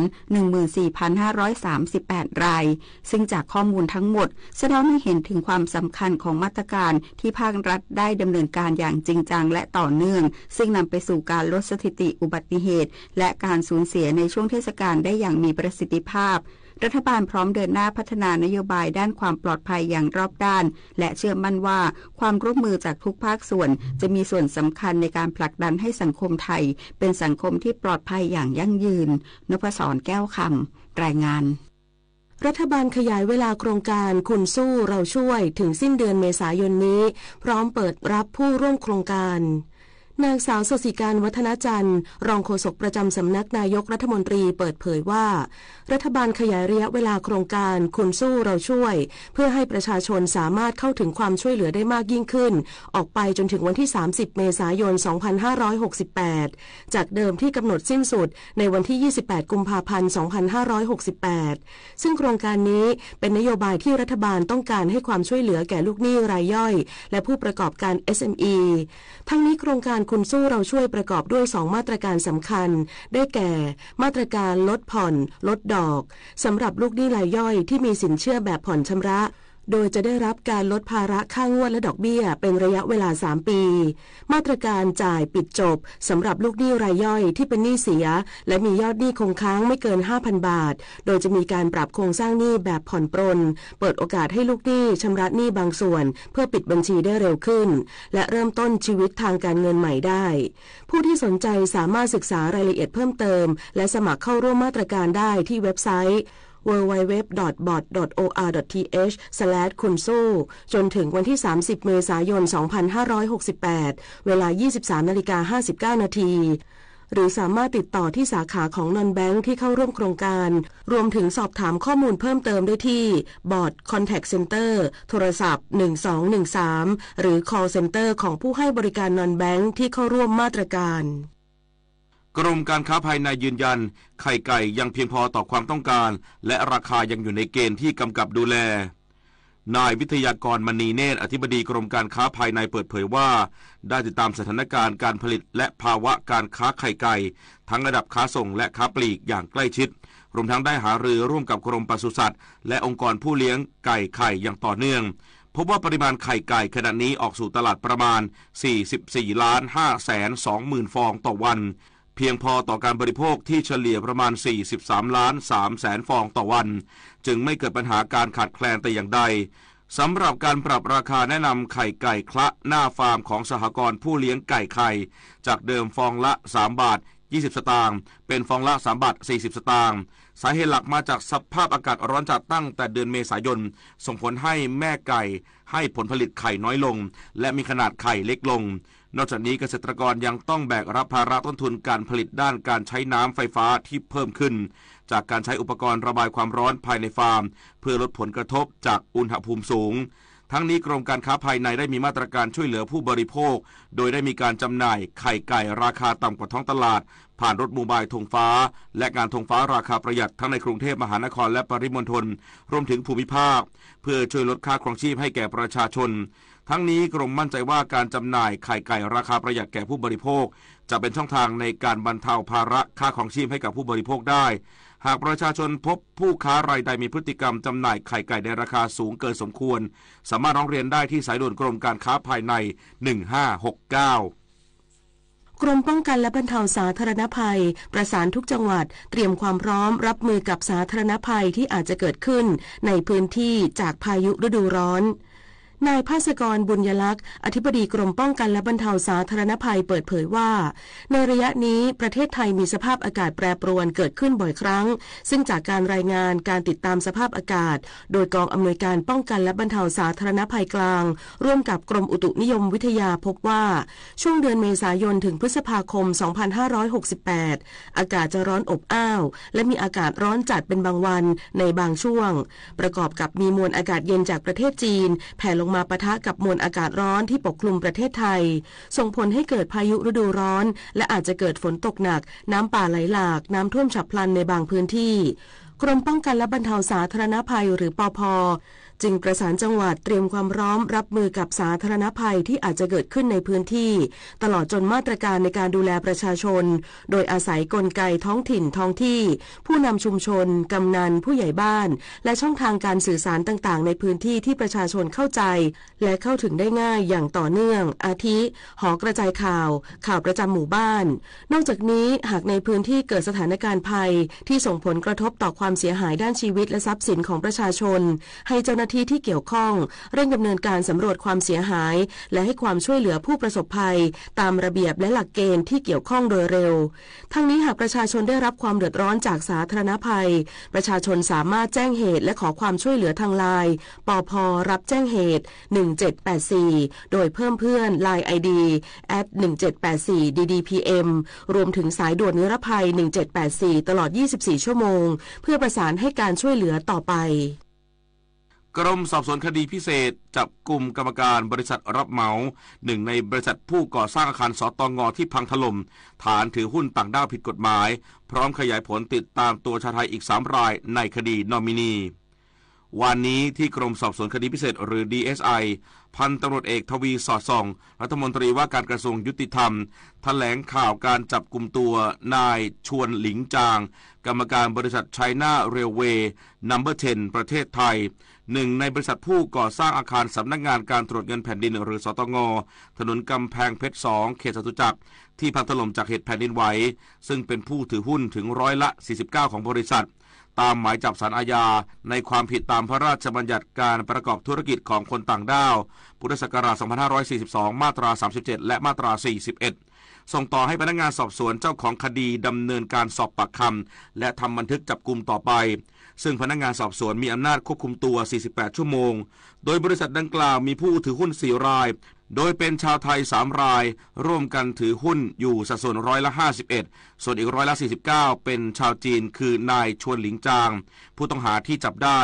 โดยหลังจากนี้จะเป็นขั้นตอนของการสอบสวนในประเด็นที่เกี่ยวข้องต่างๆไม่ว่าจะเป็นคดีนอมินีการหัวประมูลการออกแบบหรือการแก้ไขแบบที่อาจไม่ได้มาตรฐานตลอดจนคดีกระทำโดยประมาทจนผู้อื่นถึงแก่ความตายเพื่อหาสาเหตุที่แท้จริงที่ทำให้อาคารถล่มเพื่อนำตัวผู้กระทำผิดและผู้ที่เกี่ยวข้องมาดำเนินคดีตามกฎหมายต่อไปลักษณะอย่างนี้มันจะมีข้อหาหนึ่งที่กรมสอบสวนนำมาในพรบเสนอราคาต่อหน่วยงานของรัฐมาตรา7คือเป็นการใช้อุบายหรือกระทำด้วยวิธีอื่นใดเพื่อให้ได้งาน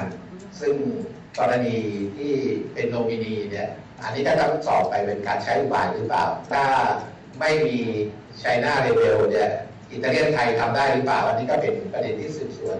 แต่ที่สำคัญต่อมาก็คือในกระบวนการ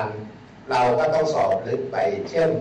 สัญญาออกแบบอันนี้เป็นเรื่องของสทม.กับผู้ทำสัญญาโดยตรงอีกสัญญาหนึ่งก็คือสัญญาการแก้ไขแบบซึ่งมีถึง9ครั้งซึ่งกำลังขอข้อมูลหลักฐานต่างๆต่อจากนี้ไปขอเชิญรับฟังเสียงจากใจไทยคู่ฟ้ารัฐบาลเปิดมาตรการกระบะพี่มีคลังค้ำประกันสินเชื่อสูงสุด 1.5 ล้านบาทรัฐบาลช่วยประชาชนให้เข้าถึงสินเชื่อรถกระบะเพื่อการประกอบอาชีพโดยบรรษัทประกันสินเชื่ออุตสาหกรรมขนาดย่อมหรือบสย.ค้ำประกันให้สูงสุด 1.5 ล้านบาทนาน 7 ปีรัฐบาลออกค่าธรรมเนียมค้ำประกันให้ 3 ปีแรกเพื่อลดภาระประชาชนกระตุ้นเศรษฐกิจโดยคาดว่าจะสามารถปล่อยรถกระบะได้กว่า 6,250 คันสถาบันการเงินปล่อยสินเชื่อใหม่ 5,000 ล้านบาทเปิดรับคำขอ1เมษายนถึง30ธันวาคม2568สอบถามข้อมูลเพิ่มเติมที่บสย. Call Center 02-890-999 สื่อสารภารกิจรัฐบาลกับดิฉันสศิการวัฒนจันทร์รองโฆษกประจำสำนักนายกรัฐมนตรีด้วยพระมหากรุณาธิคุณของพระบาทสมเด็จพระเจ้าอยู่หัวที่ทรงให้ความสำคัญกับเยาวชนซึ่งจะเป็นพลังสำคัญในการพัฒนาแห่งอนาคตจากพระบรมราโชบายด้านการศึกษา4ประการที่ระบุไว้ว่าเด็กต้องมีทัศนคติที่ถูกต้องต่อบ้านเมือง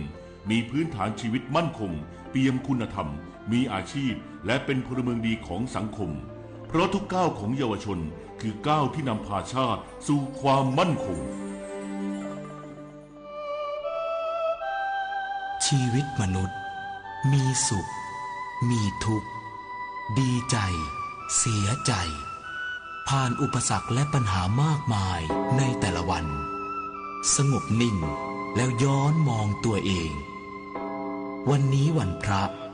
น้อมนำธรรมะสู่ชีวิตเตือนสติคนไทยทั้งชาติสถานีวิทยุกระจายเสียงแห่งประเทศไทย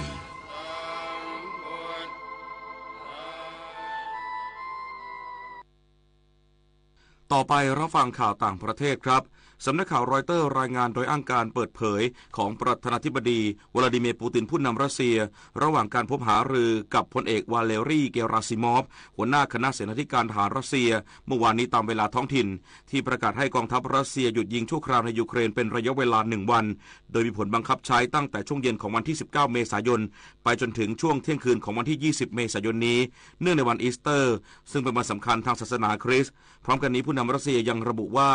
การหยุดยิงครั้งนี้มีขึ้นด้วยเหตุผลด้านมนุษยธรรมและคาดหวังว่ารัฐบาลยูเครนจะประกาศหยุดยิงชั่วคราวกับรัสเซียด้วยเช่นกัน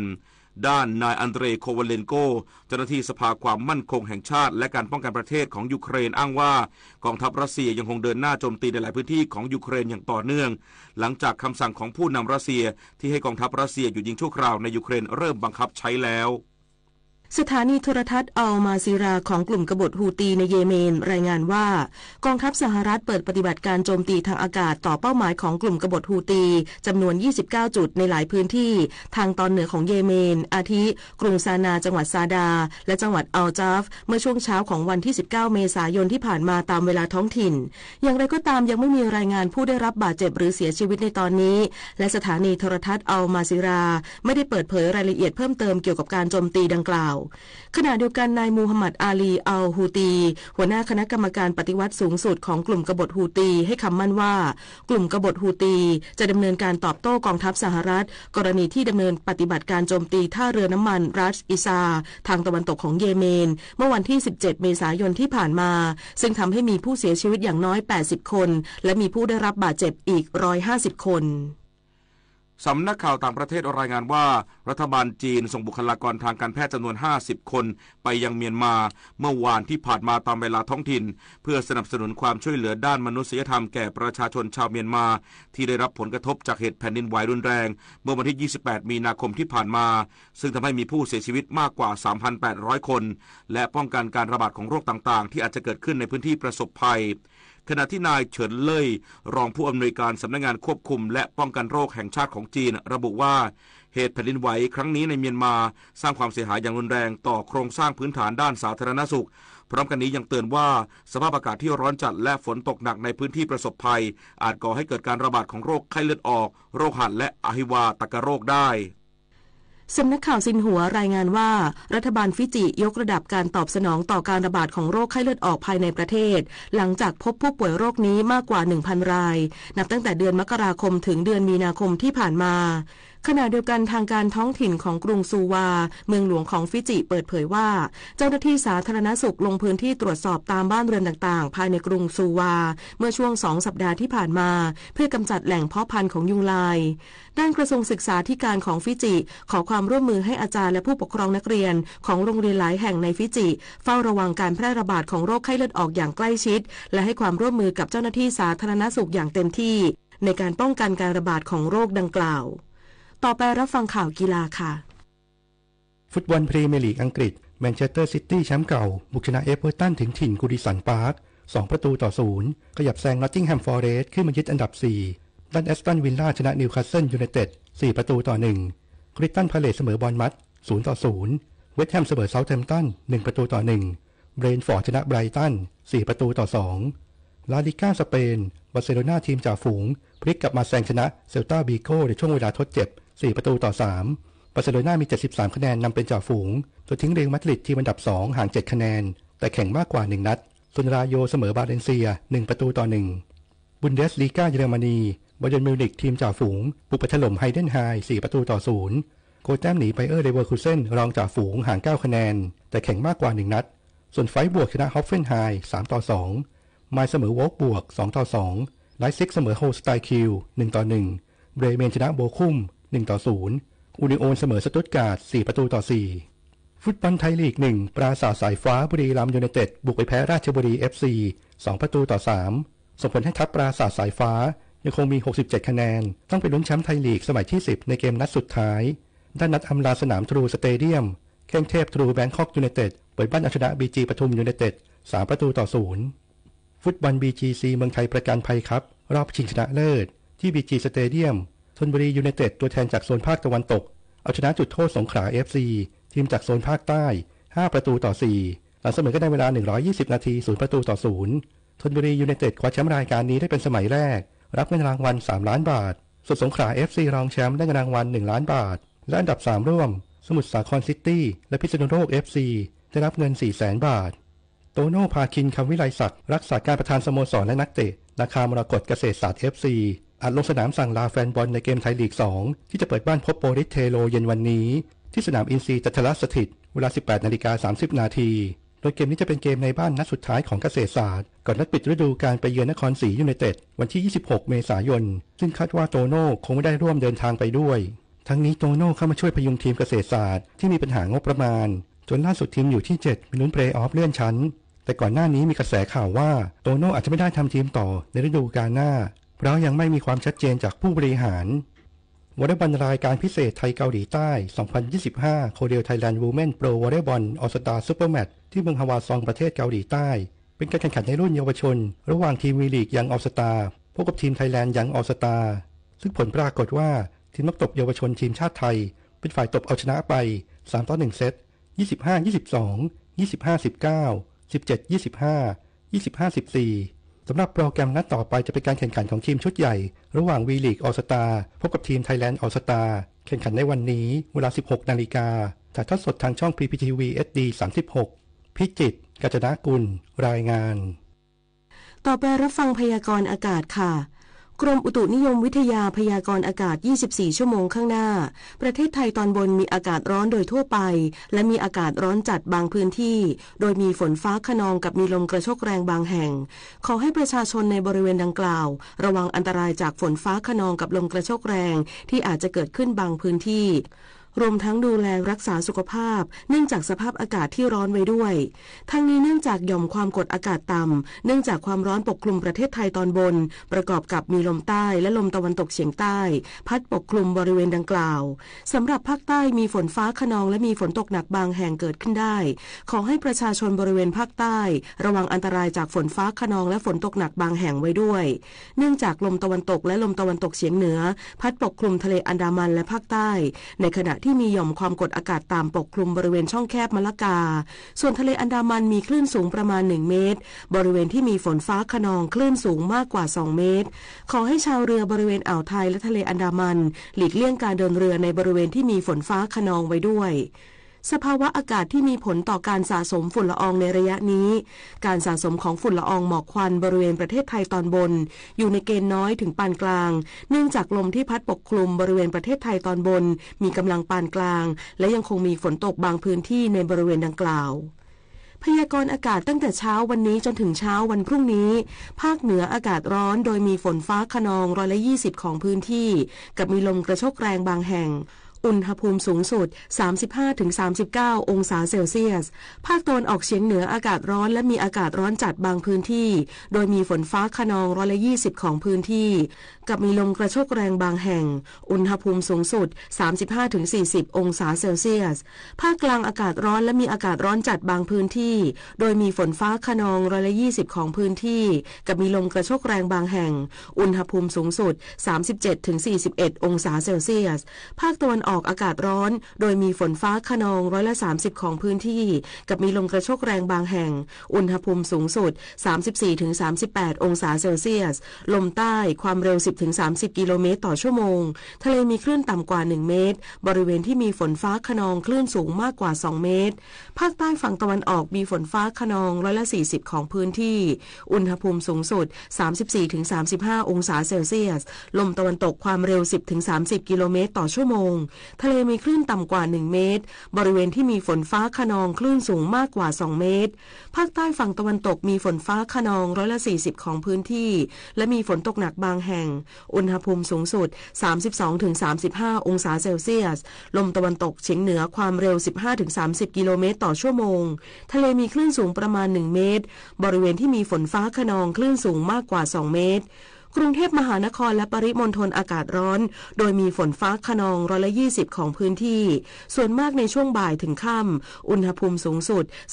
35-38 องศาเซลเซียสสภาวะระดับน้ำในแม่น้ำเจ้าพระยาที่หน้ากองบัญชาการกองทัพเรือคำนวณโดยกรมอุทกศาสตร์กองทัพเรือวันนี้น้ำขึ้นเต็มที่เวลา 0:24 นาทีสูงกว่าระดับทะเลปานกลาง1 เมตร 5 เซนติเมตรและเวลา 8:15 นาทีสูงกว่าระดับทะเลปานกลาง79 เซนติเมตรน้ำลงเต็มที่เวลา 5:02 นาทีสูงกว่าระดับทะเลปานกลาง71 เซนติเมตรและเวลา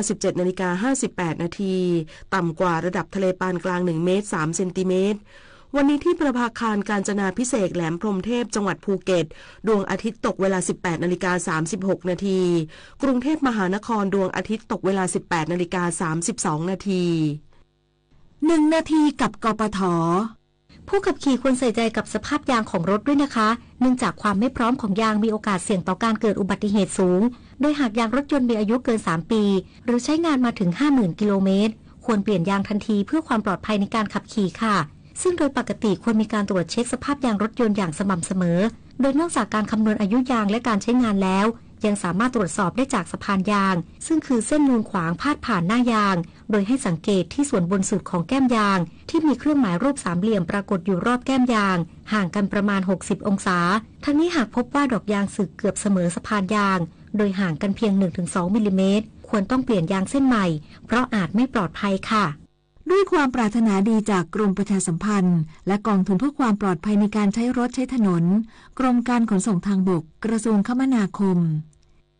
รู้รักภาษาไทยโดยความร่วมมือของสำนักงานราชบัณฑิตยสภาและกรมประชาสัมพันธ์วันนี้เสนอคำว่าอภิทักษะตอนที่1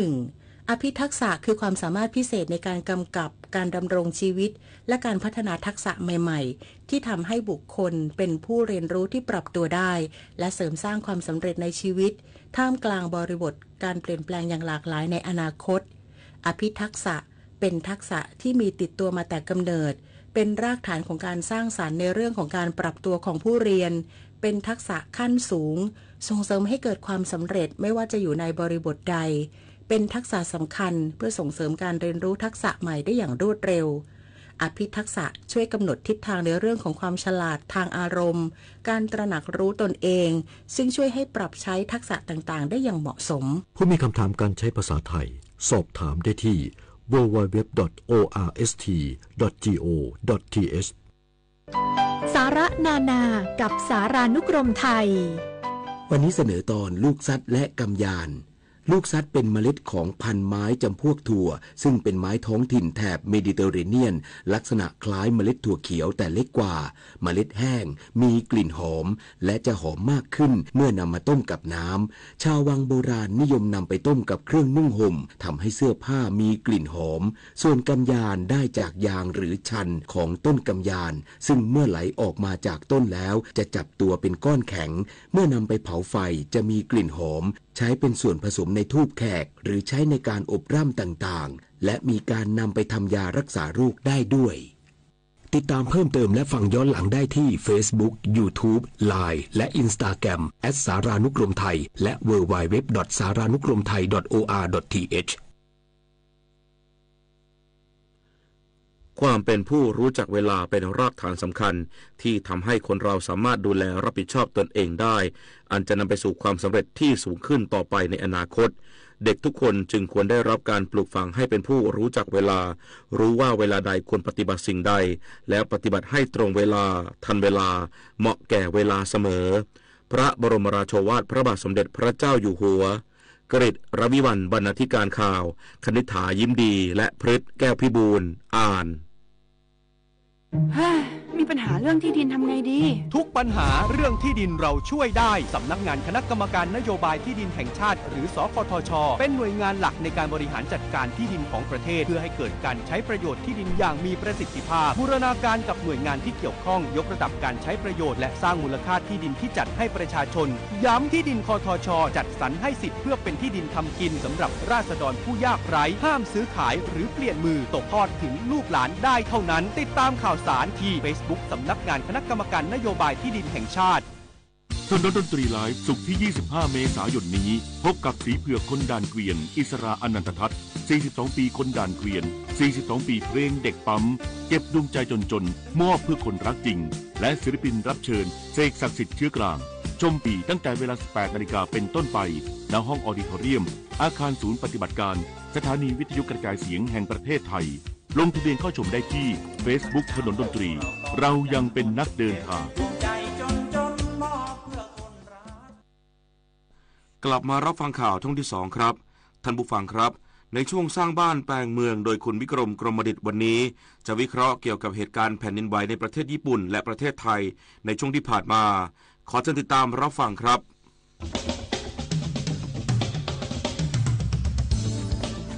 สร้างบ้านแปลงเมืองโดยวิกรมกรมดิษฐ์สวัสดีครับท่านผู้ฟังที่รักทุกท่านครับวันนี้รายการสร้างบ้านแปลงเมืองนั้นก็อาจจะมาพูดในเรื่องที่มันเกิดขึ้นไปแล้วแต่สิ่งที่เกิดขึ้นไปแล้วนั้นก็ยังทำให้ผู้คนยังมีความกังวลอยู่นะครับก็คือเรื่องแผ่นดินไหว ผ่นดินไหวนั้นเราทุกคนที่เป็นคนไทยก็คงอาจจะไม่คุ้นเคยวันนี้สิ่งที่เราไม่คุ้นเคยมันก็น่ากลัวสิ่งที่น่ากลัวก็คือเป็นสิ่งที่มองไม่เห็นเพราะว่าแผ่นดินไหวยังไม่มีเครื่องไม้เครื่องมืออะไรที่สามารถที่จะบอกกล่าวเราล่วงหน้าได้อย่างกับไต้ฝุ่นอย่างกับทรัพยากรเลือกดินฟ้าอากาศนะครับเราก็สามารถที่จะพยากรณ์ได้วันนี้ถ้าเกิดว่าเรามาพูดถึงแผ่นดินไหวตอนนี้เราไม่สามารถที่จะมีอะไรมาบอกกล่าวหรือทำให้เรารู้ล่วงหน้าได้เลยผมเองตอนเด็กๆก็เติบโตอยู่ในไต้หวันซึ่งเป็นเกาะแล้วไต้หวันนั่นเองก็ถือว่าเป็นแผ่นดินที่แยกตัวออกนะครับจากแผ่นดินใหญ่ของจีนแล้วก็ด้วยการเคลื่อนตัวของเปลือกโลกที่แยกตัวออกมาเป็นตั้งแต่ตอนใต้ลงไปนะครับไม่ว่าจะเป็นฟิลิปปินส์ขึ้นมาที่ไต้หวันหรือที่ญี่ปุ่นหรือเรียกว่าเป็นคาบสมุทรเกาหลีอันนั้นเกิดจากการเลื่อนตัวของเปลือกโลกฉะนั้นเมื่อมันเป็นอย่างนั้นตรงไหนที่เป็นเปลือกโลกที่มีการ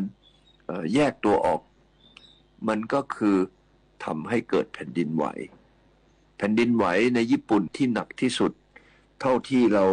ได้เจอในปัจจุบันนั้นก็คงเป็นที่ฟุกุชิมะซึ่งมีขนาดแผ่นดินไหวถึง 9.3 ลิตรในอดีตเรามักจะคุยถึงแผ่นดินไหวที่ประมาณ7ลิตร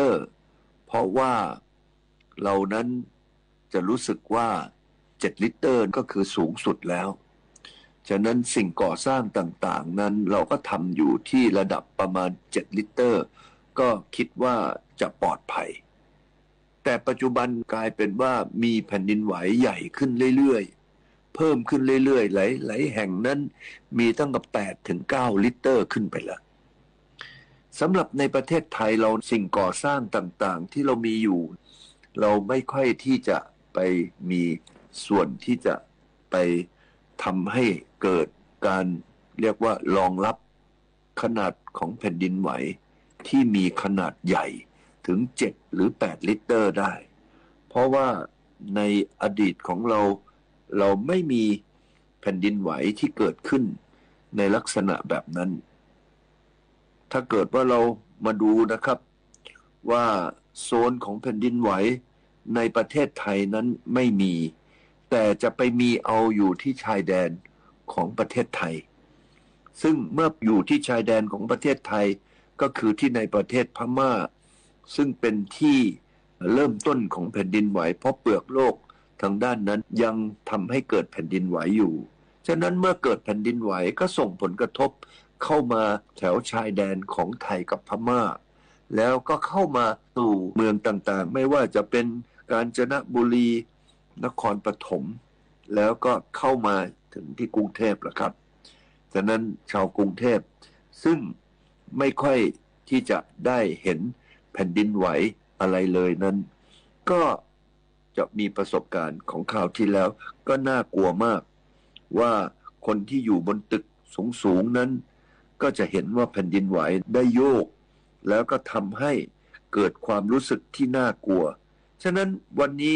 แผ่นดินไหวก็กลายเป็นเรื่องที่อาจจะเก่าไปสำหรับตอนที่ผมพูดแต่ก็เป็นเรื่องที่ทุกคนนั้นต้องให้ความสนใจเราต้องไปคุยกันคราวหน้าแล้วล่ะครับขอบคุณทุกท่านครับสวัสดีครับใครที่ชอบรับประทานอาหารดิบระวังไว้อาจติดพยาธิตัวตืดได้จริงหรือมั่วชั่วหรือหลอกศูนย์ต่อต้านข่าวปลอมประเทศไทยตรวจสอบข้อมูลจากกรมควบคุมโรคกระทรวงสาธารณสุขแล้วพบว่าข้อมูลดังกล่าวเป็นข่าวจริงการบริโภคอาหารดิบเช่นซอยจุซกเล็กลาบดิบอาจนำไปสู่การติดพยาธิตัวตืดได้แก่พยาธิตืดหมูและพยาธิตืดวัวโดยการติดพยาธิตืดหมูและพยาธิตืดวัวเกิดจากการบริโภคอาหารหรือน้ำที่ปนเปื้อนไข่หรือระยะตัวอ่อนของพยาธิโดยเฉพาะการรับประทานเนื้อสัตว์ที่ปรุงไม่สุกหรือดิบ เช่นเนื้อหมูเนื้อวัวหรือเนื้อควายที่มีซิสติเซอร์คัสหรือเม็ดสาคูซึ่งเป็นตัวอ่อนของพยาธิทั้งนี้เพื่อให้ประชาชนได้รับข้อมูลข่าวสารจากกรมควบคุมโรคกระทรวงสาธารณสุขสามารถติดตามได้ที่เว็บไซต์ www.ddc.moph.go.th หรือโทร 02-590-3000 เช็คให้แน่ก่อนแชร์ต่อเพื่อสังคมไทยปลอดภัยจากข่าวปลอมโดยศูนย์ต่อต้านข่าวปลอมประเทศไทยกระทรวงดิจิทัลเพื่อเศรษฐกิจและสังคม24 ปีแห่งเส้นทางของกองทุนหมู่บ้านและชุมชนเมืองที่ดำเนินการภายใต้รัฐบาลที่สนับสนุนเสริมสร้างศักยภาพผ่านไปยังกองทุนหมู่บ้านและชุมชนเมืองทั่วประเทศโดยแบ่งตามขนาดของหมู่บ้าน3ระดับ S M L เพื่อให้กองทุนมีอิสระและมีส่วนร่วมในการดำเนินงานงบประมาณให้เป็นไปตามความต้องการของคนส่วนใหญ่โครงการ SML ส่งตรงโอกาสถึงชุมชนโดยชุมชนเพื่อชุมชนเกิดเป็นอาชีพสร้างรายได้และเป็นรากฐานในการดำเนินชีวิตอย่างมั่นคงสำนักงานกองทุนหมู่บ้านและชุมชนเมืองแห่งชาติท่านผู้ฟังคะสำนักงานประชาสัมพันธ์ที่ 3พัฒนาศักยภาพบุคลากรด้านการข่าว8จังหวัดภาคเหนือตอนบนต่อยอดขยายผลให้ความรู้กับประชาชนเรื่องการรับมือแผ่นดินไหวติดตามได้จากรายงานค่ะปัจจุบันทั่วโลกต้องเผชิญกับภัยพิบัติทางธรรมชาติมากขึ้นเมื่อเกิดภัยพิบัติทางธรรมชาติจะก่อให้เกิดความเสียหายเป็นวงกว้างต่อชีวิตและทรัพย์สินสภาพความเป็นอยู่ตลอดจนสิ่งแวดล้อมโดยรวมธรณีพิบัติภัยแผ่นดินไหวหนึ่งในภัยพิบัติทางธรรมชาติที่สร้างผลกระทบเป็นวงกว้างต่อชีวิตและทรัพย์สินสิ่งแวดล้อมจำเป็นอย่างยิ่งที่ประชาชนต้องเรียนรู้เกี่ยวกับการปฏิบัติตัวเตรียมการรับมือกับแผ่นดินไหวแม้ประเทศไทยจะไม่ใช่ประเทศที่มีความเสี่ยงสูงแต่การมีแผนเตรียมพร้อมรับมือกับสถานการณ์แผ่นดินไหวซึ่งเป็นสาธารณภัยที่ไม่อาจคาดเดาได้ล่วงหน้าสำนักงานประชาสัมพันธ์ที่ 3ได้ตระหนักถึงความสำคัญของการเตรียมการรับมือกับแผ่นดินไหวล่าสุดเมื่อวันที่ 18 เมษายนที่ผ่านมาได้จัดประชุมเชิงปฏิบัติการพัฒนาศักยภาพบุคลากรด้านข่าวเตรียมพร้อมรับมือแผ่นดินไหวรู้รอดปลอดภัยประจำปีงบประมาณ 2568 โดยนางเหมือนใจวงใหญ่ผู้อำนวยการสำนักงานประชาสัมพันธ์ที่ 3เป็นประธานเปิดการประชุมณห้องแสดงส่วนบริหารกิจการโทรทัศน์ภาคเหนือจังหวัดเชียงใหม่โดยมีผู้สื่อข่าวและเจ้าหน้าที่สังกัดสำนักงานประชาสัมพันธ์ที่ 3ในพื้นที่ 8 จังหวัดภาคเหนือตอนบนเข้าร่วมประชุมนายดุสิตพงษาภิพัฒน์หัวหน้าป้องกันและบรรเทาสาธารณภัยจังหวัดเชียงใหม่วิทยากรพิเศษมาบรรยายให้ความรู้กล่าวถึงการประชุมเชิงปฏิบัติการที่จัดขึ้นในครั้งนี้มีความสำคัญเป็นอย่างมากเนื่องจากผู้เข้าร่วมประชุมจะได้นำความรู้ข่าวสารไปประชาสัมพันธ์ให้ประชาชนได้รับทราบเข้าใจและตระหนักรู้เตรียมความพร้อมทุกด้านซึ่งการนำข้อมูลข่าวสารไปยังพี่น้องประชาชนการประชาสัมพันธ์เนี่ยก็จะทำให้พี่น้องเนี่ยได้เข้าใจได้รับรู้นะครับแล้วก็ได้เกิดความตระหนักครับรวมถึงการเตรียมความพร้อมในทุกๆด้านครับภัยแผ่นดินไหวครับซึ่งเป็นภัยที่นานๆเกิดขึ้นทีแต่เป็นเรื่องที่ใกล้ตัวนะครับแล้วก็เมื่อเกิดขึ้นเนี่ยสิ่งสำคัญก็คือภัยแผ่นดินไหวเนี่ยไม่สามารถแจ้งเตือนล่วงหน้าได้ครับแต่สิ่งที่จะต้องทำก็คือหลังจากมีแรงสั่นสะเทือนจากแผ่นดินไหวแล้วเนี่ยก็ต้องมีการบอกกล่าวประชาสัมพันธ์ให้พี่น้องประชาชนว่าเกิดแผ่นดินไหวที่ไหนอย่างไรความรุนแรงเท่าไหร่เกิดเหตุการณ์ที่ไหนนะครับรวมถึงสิ่งสำคัญคือการปฏิบัติตัวของประชาชนนะครับการปฏิบัติตามแผนอพยพที่แต่ละอาคารต่างๆที่ได้มีการฝึกซ้อมกันครับอย่างเร็วๆนี้นะครับทางกรมป้องกันและบรรเทาสาธารณภัยเนี่ยก็จะได้มีการทดสอบระบบเซลล์บอดแคสต์ครับเซลล์บอดแคสต์เนี่ยจะทำหน้าที่2อย่างนะครับก็คือในภัยที่สามารถแจ้งเตือนได้อย่างเช่นอุทกภัยก็จะมีการแจ้งเตือนไปผ่านเซลล์บอดแคสต์นะครับแต่ภัยแผ่นดินไหวแจ้งเตือนไม่ได้ครับแต่เซลล์บอดแคสต์จะทำหน้าที่ในการแจ้งข้อมูลข่าวสารแจ้งการปฏิบัติตนครับนอกจากนี้จังหวัดเชียงใหม่ได้รับเลือกให้ดำเนินการทดสอบระบบแจ้งเตือนภัยฉุกเฉินในเดือนพฤษภาคมที่จะถึงนี้ Cell Broadcast Service หรือ CBS คือระบบแจ้งเตือนที่จะส่งข้อความเตือนภัยไปยังโทรศัพท์มือถือของผู้ใช้บริการทุกเครื่องทุกเครือข่ายที่อยู่ในพื้นที่เสี่ยงภัยก่อนจะมีการเปิดใช้ระบบอย่างสมบูรณ์แบบในเดือนกรกฎาคม 2568 ต่อไปสรวิชัยคำ สวท.พะเยารายงาน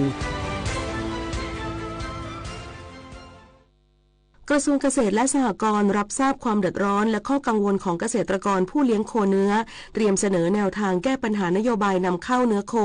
และเครื่องในโคจากสหรัฐอเมริกาต่อรัฐบาลและคณะผู้เจรจาการค้าไทยเพื่อปรับกรอบการเจรจากับสหรัฐติดตามได้จากรายงานนี้ค่ะหลังจากที่ประธานาธิบดีโดนัลด์ทรัมป์ได้ประกาศมาตรการเรียกเก็บภาษีศุลกากรตอบโต้ในอัตรา10%จากทุกประเทศที่เกินดุลการค้ากับสหรัฐซึ่งประเทศไทยเป็นหนึ่งในประเทศที่ได้รับผลกระทบจากมาตรการดังกล่าว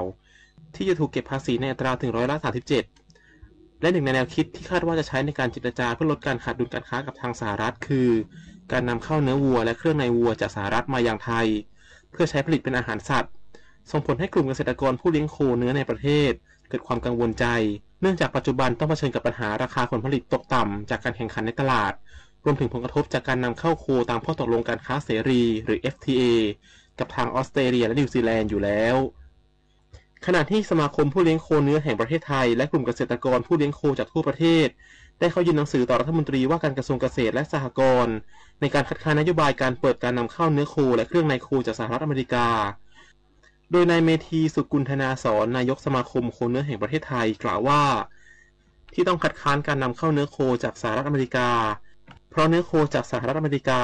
ใช้สารเร่งเนื้อแดงขัดกับกฎหมายของไทยและจะส่งผลถึงความปลอดภัยด้านอาหารของไทยด้วยและที่ผ่านมาเกษตรกรผู้เลี้ยงโคยังได้ช่วยเหลือและอุดหนุนสินค้าเกษตรอื่นๆของไทยมาอย่างต่อเนื่องหากรัฐบาลเปิดการนำเข้าเนื้อโคและเครื่องในโคจากสหรัฐมองว่าจะเป็นการซ้ำเติมเกษตรกรผู้เลี้ยงโคในประเทศกว่า 1,400,000 ครัวเรือนโคเนื้อเนี่ยฮะจริงๆแล้วเนี่ยเป็นผู้อยู่เบื้องหลังมาตลอดนะฮะช่วยเหลือนะฮะไม่ว่าจะเป็นในเรื่องของผลพลอยได้ทางการเกษตรต่างๆเนี่ยโคเนื้อนะฮะก็เอามาใช้ประโยชน์ได้จากเมื่อก่อนที่เคยทิ้งนะฮะเคยเททิ้งทุกวันนี้โคเนื้อนะฮะก็เอามานะฮะเป็นในเรื่องของอาหารสัตว์นะฮะวันนี้ฟางข้าวนะฮะใบอ้อยหรืออะไรก็แล้วแต่นะฮะโคเนื้อก็ช่วยนะในเรื่องของเป็นอาหารหยาบนะฮะเพราะฉะนั้นอยากให้รัฐบาลนะฮะเล็งเห็นนะฮะความสำคัญของอาชีพโคเนื้อนะฮะที่อยู่กับเกษตรกรของเรานะขณะที่นางนฤมลพิญโยสินวัฒน์รัฐมนตรีว่าการกระทรวงเกษตรและสหกรณ์กล่าวว่า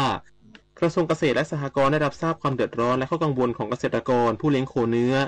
และจะนำเรื่องดังกล่าวเสนอต่อรัฐบาลคณะทำงานและคณะผู้เจรจาการค้าที่รับมอบหมายเพื่อรับทราบข้อมูลอีกมุมที่สำคัญและเชื่อว่ารัฐบาลพร้อมจะรับฟังและปรับกรอบวิธีการที่จะนำไปเจรจากับทางสหรัฐสิ่งที่ทางพี่น้องผู้เลี้ยงโคเนื้อมาเสนอกับเราก็จะได้นำส่งให้กับคณะทำงานและก็ทีมเจรจาที่ท่านนายกรัฐมนตรีได้มอบหมายว่าข้อกังวลของพี่น้องเกษตรกรมีอะไรบ้างเชื่อว่าท่านพร้อมจะรับฟังแล้วก็พร้อมที่จะปรับแผนปรับวิธีการกรอบในการที่จะไปเจรจาต่างๆเพราะว่าท่านก็ได้ออกมาพูดหลายครั้งแล้วนะคะว่ายังไงก็จะต้องไม่ให้เกิดผลกระทบภายในประเทศเพียงแต่ว่าอาจจะยังไม่มีข้อมูลในมิตินี้นะคะก็จะได้นำส่งให้ท่านต่อไปจากการที่ประธานาธิบดีโดนัลด์ทรัมป์ประกาศระงับการขึ้นภาษีตอบโต้ชั่วคราวเป็นเวลา90วันให้กับ75ประเทศถือเป็นโอกาสที่ดีที่รัฐบาลและคณะผู้เจรจาของไทยจะได้ทบทวนและรับฟังข้อมูลผลดีผลเสียต่างๆให้รอบด้านมากขึ้นเชื่อว่าจะสามารถแสวงหาแนวทางการเจรจาให้เกิดประโยชน์กับประเทศมากที่สุดชวนานมาลีรายงาน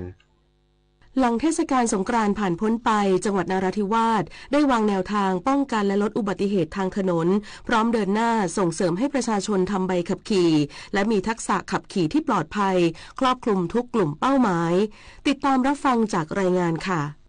อุบัติเหตุบนท้องถนนยังคงเป็นปัญหาที่ส่งผลกระทบต่อการบาดเจ็บความพิการรวมถึงการสูญเสียชีวิตและทรัพย์สินรัฐบาลจึงเน้นย้ำความสำคัญในการป้องกันและลดอุบัติเหตุทางถนนและมอบหมายให้หน่วยงานทุกภาคส่วนต้องร่วมกันบูรณาการการแก้ไขปัญหาอย่างต่อเนื่องตลอดทั้งปีโดยเฉพาะในช่วงเทศกาลสำหรับเทศกาลสงกรานต์ในปีนี้ที่เพิ่งผ่านไปได้มีการรณรงค์ควบคุมเข้มข้น7วันภายใต้แนวคิดขับขี่ปลอดภัยเมืองไทยไร้อุบัติเหตุที่มุ่งเน้น5มาตรการสำคัญเพื่อให้ทุกจังหวัดนำไปขับเคลื่อนการดำเนินงานซึ่งในจังหวัดนราธิวาสว่าที่ร้อยตรีตระกูลโทธรรมผู้ว่าราชการจังหวัดนราธิวาสกล่าวว่าจากการดำเนินงานป้องกันและลดอุบัติเหตุทางถนนช่วงเทศกาลสงกรานต์ตามมาตรการดังกล่าวพบว่าสถิติการเกิดอุบัติเหตุและผู้บาดเจ็บลดลงหากเทียบกับสงกรานต์ปีที่แล้วรวมถึงพบว่าการขับรถเร็วเกินกำหนดการไม่สวมหมวกนิรภัยและการไม่มีใบขับขี่ยังคงเป็นปัจจัยเสี่ยงของการเกิดอุบัติเหตุในพื้นที่โดยการไม่มีใบขับขี่เป็นเรื่องที่จังหวัดให้ความสำคัญอันดับต้นๆเพื่อส่งเสริมให้ประชาชนทำใบขับขี่และมีทักษะขับขี่ที่ปลอดภัยอีกทั้งขานรับนโยบายของศูนย์อำนวยการความปลอดภัยทางถนนด้วยมาตรการหลังจากนี้ผมอยากจะต้องไปคุยระดับนโยบายคนที่จะไปทำใบอนุญาตขับขี่นอกจากการที่จะต้องเปิดiPad iPhone เปิดเว็บไซต์ของโรงงานขนส่งเพื่อ เรียนอยู่ประมาณสักเกือบชั่วโมงก่อนจะไปต่อใบอนุญาตหรือแม้กระทั่งการที่จะไปทำใบอนุญาตขับขี่ก็ต้องไปอบรมในที่นั้นก่อนเพราะว่ามันน้อยไปจริงๆถ้าเราทำได้เนี่ยเป็นไปได้ถ้าเราจะกำหนดเป็นชั่วโมงพิเศษสำหรับทุกโรงเรียนของเราถ้าเราไปสอนทักษะการขับขี่ให้แต่ละโรงเรียนเป็นการประจำเลยถ้าเราไปสอนทักษะการขับขี่แล้วให้เด็กฝึกมันจะเพิ่มประสิทธิภาพแล้วเราจะเล็งเห็นผลได้ต่อไปในอนาคตนอกจากนี้ผู้ว่าราชการจังหวัดนราธิวาสยังมีข้อเสนอให้นำผู้ที่ถูกจับกุมข้อหาไม่มีใบขับขี่เข้ารับการอบรมให้มีทักษะจนได้รับใบอนุญาตขับขี่จากการที่ทุกคนต้องผ่านกลไกของการอบรมกระบวนการอบรมก็จะได้รู้จะได้เข้าใจเรื่องของการใช้รถใช้ถนนการจอดรถหรืออะไรต่างๆซึ่งเป็นกฎจราจรตามพรบจราจรปี 2522 ได้อย่างถ่องแท้ด้านนายสนั่นจำปาขนส่งจังหวัดนราธิวาสกล่าวว่าสำนักงานขนส่งจังหวัดนราธิวาสได้เปิดอบรมทำใบขับขี่ทุกวันผ่านการ walk-in ที่สำนักงานขนส่งจังหวัดนราธิวาสอันนั้นเปิดทุกวันมีการอบรมทุกวันนะครับอันนั้นไม่ต้องไปห่วงว่าไปขนส่งแล้วเจ้าข้อห้ามนะว่าไม่มีคิวนะครับอันนั้นเป็นข้อห้ามนั้นไปได้เลยนะครับไปถึงก็ถ้าใครที่ไม่มีคิวก็ไปลงwalk-inว่าคุณจะอบรมวันอังคารหรือวันพฤหัสถัดไปนะครับอันนี้เรื่องใบขับขี่ไม่ต้องไปห่วงทั้งนี้จังหวัดนราธิวาสจะเดินหน้าอย่างจริงจังต่อเนื่องเพื่อส่งเสริมและอำนวยความสะดวกการทำใบขับขี่ให้กับประชาชนและให้ศูนย์อำนวยการความปลอดภัยทางถนนจังหวัดนราธิวาสหาแนวทางเพิ่มศักยภาพผู้ขับขี่เพื่อให้เด็กเยาวชนและประชาชนมีคุณภาพชีวิตที่ดีโดยเฉพาะการใช้รถใช้ถนนที่มีความปลอดภัยมากขึ้นส่วนในช่วงเทศกาลปีใหม่ปี 2519 จังหวัดนราธิวาสได้กำหนดนโยบายไว้แล้วให้ถือปฏิบัติในการตรวจใบขับขี่และดำเนินคดีตามกฎหมายโดยเคร่งครัดปพิชญานันท์ เทพรักษ์ สวท นราธิวาสรายงานจังหวัดสตูลจัดงานสตูลมิวสิคัลรัน 2025 ขับเคลื่อนการท่องเที่ยวเชิงกีฬาเพื่อกระตุ้นเศรษฐกิจในพื้นที่และเพิ่มศักยภาพในการแข่งขันกีฬาของจังหวัดรับฟังจากรายงานนี้ค่ะเที่ยวสนุกสุขทั้งปีที่สตูลนี่คือสโลแกนที่นายศักดิ์กบิลการผู้ว่าราชการจังหวัดสตูลได้เน้นย้ำเป็นเชิงประจักษ์ว่าจังหวัดสตูลของเรามีดีอีกทั้งในปี 2568 นี้ภาคการท่องเที่ยวของจังหวัดสตูลก็มีความโดดเด่นและน่าจับตามองจากการจัดงานและอีเวนต์ต่างๆเพื่อกระตุ้นเศรษฐกิจในพื้นที่ล่าสุดอีกหนึ่งงานใหญ่ที่กำลังจะจัดขึ้นโดยสำนักงานการท่องเที่ยวและกีฬาจังหวัดสตูลร่วมกับภาคีเครือข่ายที่เกี่ยวข้องนั่นคืองานสตูลมิวสิคัลรัน 2025 ในวันที่ 24 พฤษภาคม 2568 เพื่อนำการแข่งขันกีฬาระดับนานาชาติกระตุ้นเศรษฐกิจในจังหวัดสตูลส่งเสริมการสร้างรายได้ให้กับประชาชนสร้างภาพลักษณ์ที่ดีและเพิ่มศักยภาพในการแข่งขันกีฬาอีกทั้งยังช่วยส่งเสริมการท่องเที่ยวของจังหวัดโดยใช้กิจกรรมกีฬาและนันทนาการเป็นสื่อกลางนำนักท่องเที่ยวเข้ามาในจังหวัดสตูลให้มากขึ้นด้านนายธนภัทรเด่นบูรณะหัวหน้าสำนักงานจังหวัดสตูลกล่าวว่าจังหวัดสตูลมีศักยภาพด้านทรัพยากรธรรมชาติที่สมบูรณ์การนำกีฬาบูรณาการร่วมกับการท่องเที่ยวเป็นมิติใหม่ในการขับเคลื่อนเศรษฐกิจจริงๆเป็นอีเวนท์ที่มีเยอะมากนะครับในสตูลเราก็เยอะแยะจนเป็นที่มาของคำที่ท่านผู้ว่าได้ใช้ว่าเที่ยวสนุกสุขทั้งปีที่สตูลเชิญชวนนักท่องเที่ยวซึ่งเป็นฤดูกาลท่องเที่ยวของเรานะครับในภาพรวมของการท่องเที่ยวของจังหวัดสตูลในปีที่ผ่านมาตัวเลขที่เข้ามาในพื้นที่ของเราก็เยอะให้กลุ่มอันดามันตั้งแต่ภูเก็ตพังงากระบี่และนองกลางมาถึงสตูลเราก็เป็นจังหวัดอยู่ที่อันดับที่4ของภาคใต้คือรองจากภูเก็ตพังงากระบี่สำหรับการจัดงานสตูลมิวสิคัลรัน 2025 ในครั้งนี้นางสาวพัชกุลตรีพันธ์ท่องเที่ยวและกีฬาจังหวัดสตูลกล่าวว่ากำหนดเป้าหมายผู้ร่วมกิจกรรม 5,000 คนสมัครฟรีไม่เสียค่าใช้จ่ายใดๆเพื่อร่วมวิ่งในระยะมินิมาราธอน 42 กิโลเมตรซึ่งเป็นฟูลมาราธอนครั้งแรกในจังหวัดสตูลระยะฮาล์ฟมาราธอน 21 กิโลเมตรระยะมินิมาราธอน 10.5 กิโลเมตรและระยะฟันรัน 5 กิโลเมตรโดยมีไฮไลท์ของกิจกรรมคือการชมคอนเสิร์ตฟรีหลังจบการแข่งขันจากศิลปินดังวงโปเตโต้และเจสเซตเตอร์เพื่อสร้างความสุขให้กับนักวิ่งโจทย์ก็คือเราต้องการที่จะให้คนสตูลวิ่งปลุกเมืองอย่างที่เรากิมมิคของเราว่ามันเหมือนกับเราจะเปิดเมืองเพื่อให้นักวิ่งจากที่อื่นเนี่ยเข้ามาบ้านเราเลยจะได้รู้ว่าสตูลเรามีอะไรจริงๆสตูลเรามีแหล่งท่องเที่ยวที่สวยงามอยู่แล้วแต่กิจกรรมใหญ่ๆในเรื่องของกีฬาค่ะเรายังไม่ค่อยมีอะไรที่โดดเด่นขึ้นมาเราก็ดูจากงานวิ่งที่เราเคยจัดทั้งตะลุเตาทั้งเทลอย่าง อย่างเงี้ยค่ะมันก็สร้างการตอบรับให้กับคนที่เข้ามาร่วมกิจกรรมเราอยู่ที่สำคัญก็คือเราต้องการที่จะดึงให้คนข้างนอกเขามารวมทั้งคนในจังหวัดสตูลที่อยู่ในพื้นที่ต่างๆเนี่ยมาร่วมกันว่าใน 5,000 คนเนี่ยเราอยากที่จะเปิดโอกาสให้เขาได้สนุกกับคอนเสิร์ตด้วยแล้วศิลปินที่เราเชิญมาครั้งนี้ค่ะคิวเขายากมากสำหรับการเตรียมความพร้อมในเชิงพื้นที่เพื่อรองรับความปลอดภัยและอำนวยความสะดวกให้กับนักวิ่งทั้งเรื่องของเส้นทางการวิ่งการจราจรการรักษาพยาบาลตลอดจนที่พักร้านอาหารมีเพียงพอต่อความต้องการอย่างแน่นอนซึ่งคาดว่าจะมีนักท่องเที่ยวจากในจังหวัดและต่างจังหวัดเข้าร่วมงานอย่างเนืองแน่นอมรรัตน์ จันทร์พริ้ม สวท.สตูลรายงานค่ายมวยน้องรักยิมจังหวัดตราดส่งต่อและสืบสานจิตวิญญาณมวยไทยสู่ลูกศิษย์ทั้งชาวไทยและต่างชาติเพื่อให้ศิลปะมวยไทยคงอยู่คู่เมืองตราดต่อไปติดตามรับฟังจากรายงานค่ะศิลปะมวยไทยจากหัวใจนักสู้เมืองตราดใจกลางเมืองจังหวัดตราดมีค่ายมวยเล็กๆที่ชื่อว่าน้องรักยิมเป็นค่ายมวยเก่าแก่ที่ถือกำเนิดมาตั้งแต่ปี 2521 โดยชายผู้หนึ่งที่เติบโตมาพร้อมกับวงการมวยไทยนายสมควรสิงห์พลีหรือในนามบนเวทีน้องรักสิงห์กรุงทนอดีตนักมวยรุ่นเดียวกับขาวผ่องอรชุนนรงค์น้อยผู้เคยผ่านสังเวียนทั้งลุมพินีและราชดำเนินมาแล้วด้วยหัวใจของคนรักมวยวันนี้นายสมควรสิงห์พลีกลายมาเป็นครูใหญ่ของค่ายพร้อมมีใบอนุญาต4 ไลเซนส์จากการกีฬาแห่งประเทศไทยจับมือกับภรรยานางสมพรสิงห์พลีที่ร่วมกันสร้างค่ายมวยแห่งนี้ขึ้นมาเพื่อเป็นการสืบสานมรดกไทยและให้เข้ากับยุคสมัยแบบสนุกสนานและในปัจจุบันมีลูกศิษย์ทั้งชาวไทยและชาวต่างชาติเป็นจำนวนมากแรกเริ่มเลยตอนที่คิดจะเปิดค่ายมวยเพราะว่าเมื่อก่อนนี้คุณพ่อที่เป็นผู้ใหญ่อยู่ที่ตำบลหนองเสม็ดนะพ่อเขาก็มีนักมวยมาซ้อมพ่อก็ทำมวยและประกอบกับเราก็แต่งงานกับนักมวยแฟนเขาก็ชอบมวยแล้วเราก็เป็นครูที่ว่าเป็นครูพละศึกษาเขาเป็นครูมวยที่ผ่านการอบรม4 ไลเซนส์คนเดียวของจังหวัดเพราะฉะนั้นเวลาที่โรงเรียนหรืออบตเนี่ยเขาจะให้ไป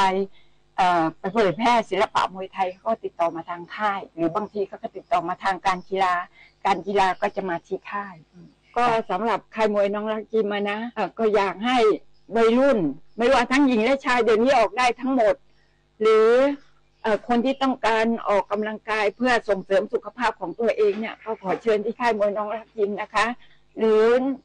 นักมวยที่มาเรียนแล้วเห็นว่ามีหน่วยการพอที่จะชกอาชีพได้แล้วก็เรียนฟรีซ้อมฟรีค่ะก็ขอเรียนเชิญทุกท่านนะคะที่มีความสนใจเชิญได้ที่ค่ายมวยน้องรักยิมค่ะภายในค่ายมวยน้องรักยิมมีเครื่องมือที่ทันสมัยและเทรนเนอร์ระดับตำนานอย่างเพชรดำลูกบ่อไร่เจ้าของฉายาขุนเข่ากินคนรวมถึงนักมวยดังผู้คว้าแชมป์จากหลายเวทีเพชรชิงชัยน้องรักยิมหรือฉายาไอ้ยมทูตปากแดงก็ถูกปลุกปลั่นจากที่นี่น้องรักยิมไม่ใช่แค่ค่ายมวยแต่คือครอบครัวของนักสู้และจิตวิญญาณของมวยไทยแห่งเมืองตราดสุริยาพรสิงห์พันธ์ทีมข่าวสวท.ตราดรายงานพายุรุนแรงคลื่นความร้อนน้ำท่วมฉับพลันสภาพอากาศสุดขั้วกำลังทวีความรุนแรงขึ้นอย่าชะล่าใจกับภัยธรรมชาติที่คาดเดาไม่ได้แต่เราสามารถช่วยกันชะลอสภาพอากาศสุดขั้วด้วยการลดการใช้พลังงานหันมาใช้ขนส่งสาธารณะและพลังงานสะอาดทิ้งเศษอาหารให้น้อยที่สุดมาช่วยกันลดคาร์บอนฟุตพริ้นท์เพราะทุกการกระทำเล็กๆของเราล้วนเป็นก้าวที่ยิ่งใหญ่ในการปกป้องโลกใบนี้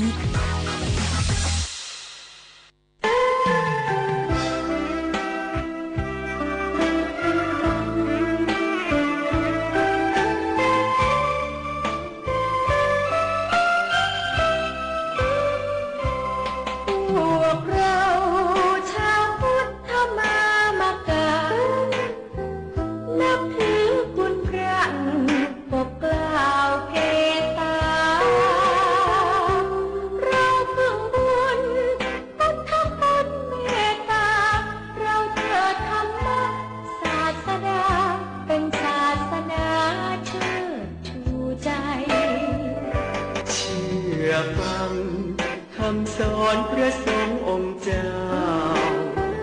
ชี้ทางให้เราร่มเย็น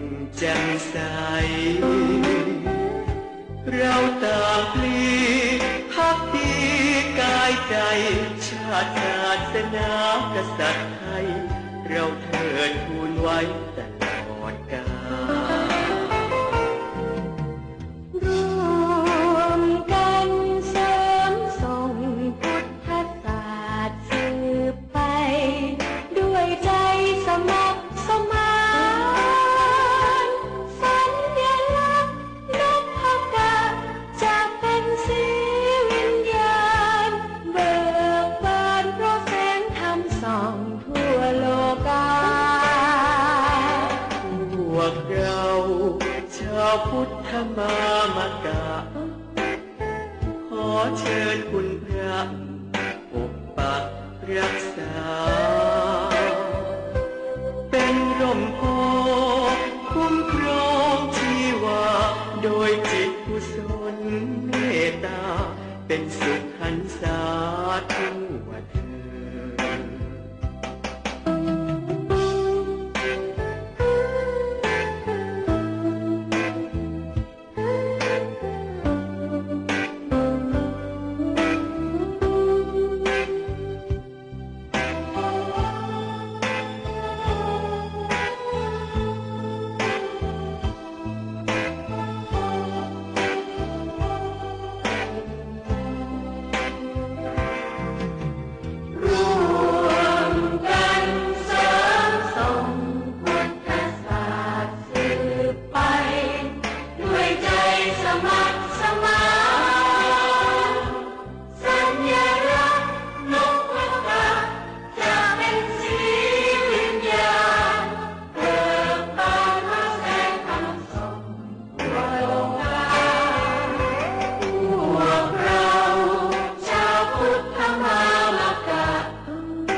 ธงชาติและเพลงชาติไทยเป็นสัญลักษณ์ของความเป็นไทยเราจงร่วมใจยืนตรงเคารพธงชาติด้วยความภาคภูมิใจในเอกราชและความเสียสละของบรรพบุรุษไทย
เวลา 8 นาฬิกา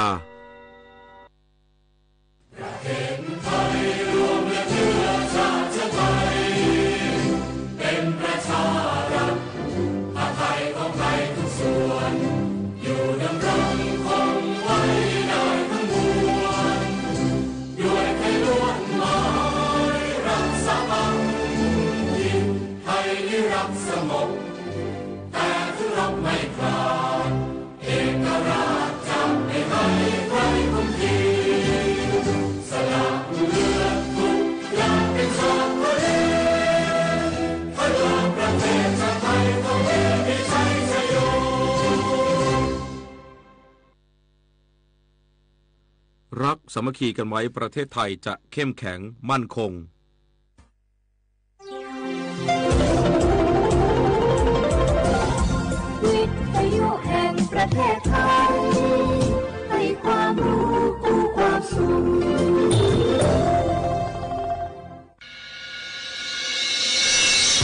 สถานีวิทยุกระจายเสียงแห่งประเทศไทยจังหวัดเชียงใหม่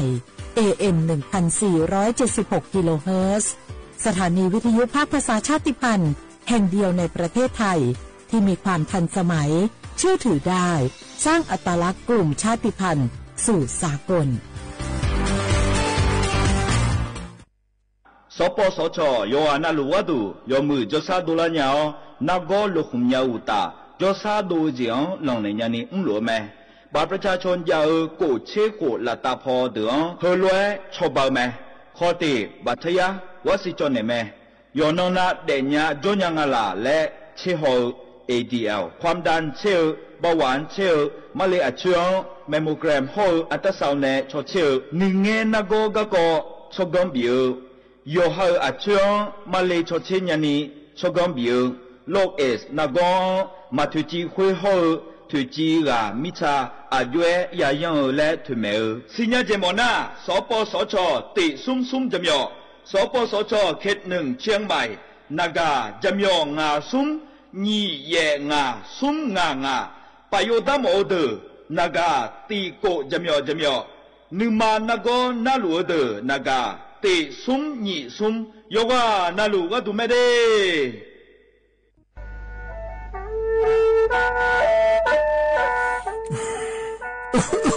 อาลูฮอเซ่ฮัลโหล PM 2.5 กัมพาวลาสมีย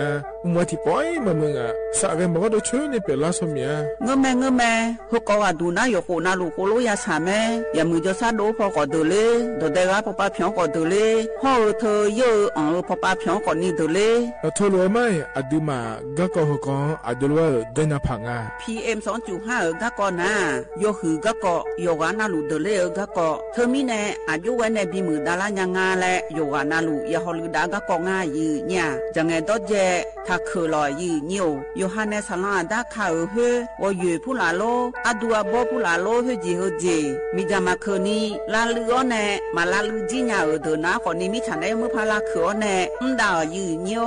น่าบอชมีจาไงมาบีดูลานียาฮอลูดาง่ายยืนิวบอชมีจาดูฮอร์โมนาอาชอเจ้าหน้าที่ตัวปาฮอลูดาเดินอาข้อมาดอจาบีลอยยืนิวน่าโยวานาลูชอบาเน่อาบอยาคดาง่ายยืเนี่ยบอชมีเจียวเน่สาจะเล่อยู่หาสุอ้อเธอโดมาอังพายโยฮานาลูอาลาเจ้าที่ขอลอยกัวเน่โยฮานาอดัมเบดามือดาลาเน่โยฮานาลูสากพปะมือดาลาญาพายอดีมาไทยช่วหาโยฮานาลูห่ออาชอมีห้องช่วหาโดเดกาลาเดสายมือวงอัญญาพายยลอบิโลและโยฮานาลูตะกอลวยยาฮอลูดาง่ายยืเนียว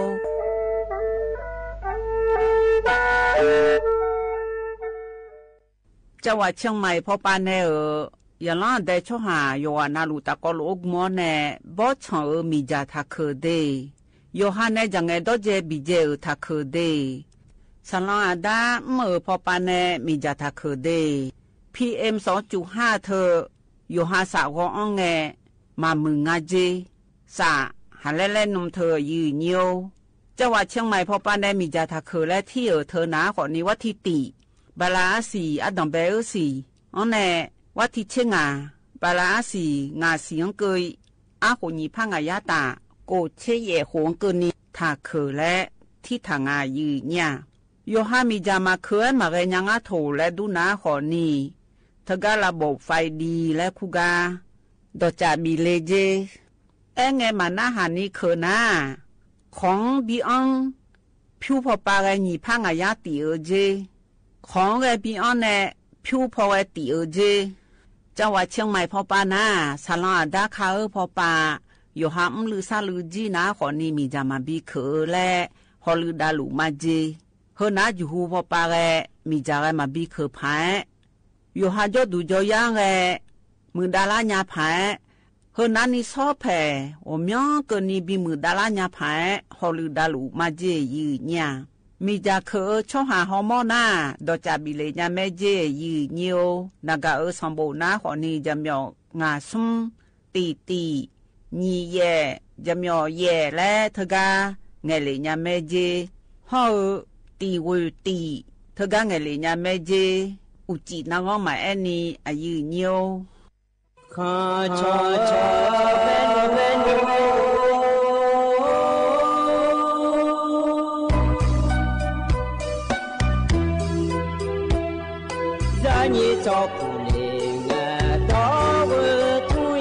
คาเบจะนี่จะมอเลงดงชอยคาเบชอบพามาสิจอชาโลนาอีเบสมาเงนามาสิโคเลดาอีเบนูมาสิลาทอเลมาจอเลงาเจมาสิลาบอทาสาลามาตัวงาเจนูมาสิมีสุทอซางาเจมาสิลานาเกมีอาชอซางาเจ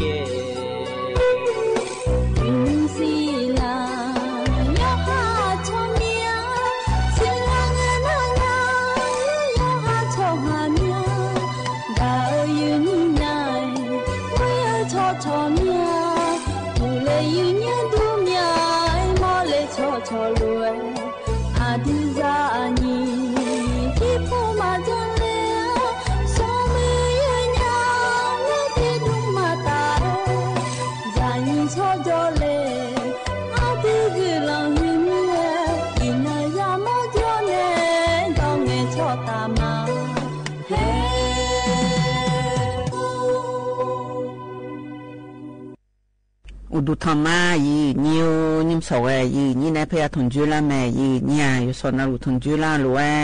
อายามนาลีทีลากาดูนาลีเยหลังแน่กุยหลังก็นิวธนจุลาแน่ก็กติเจจีเจ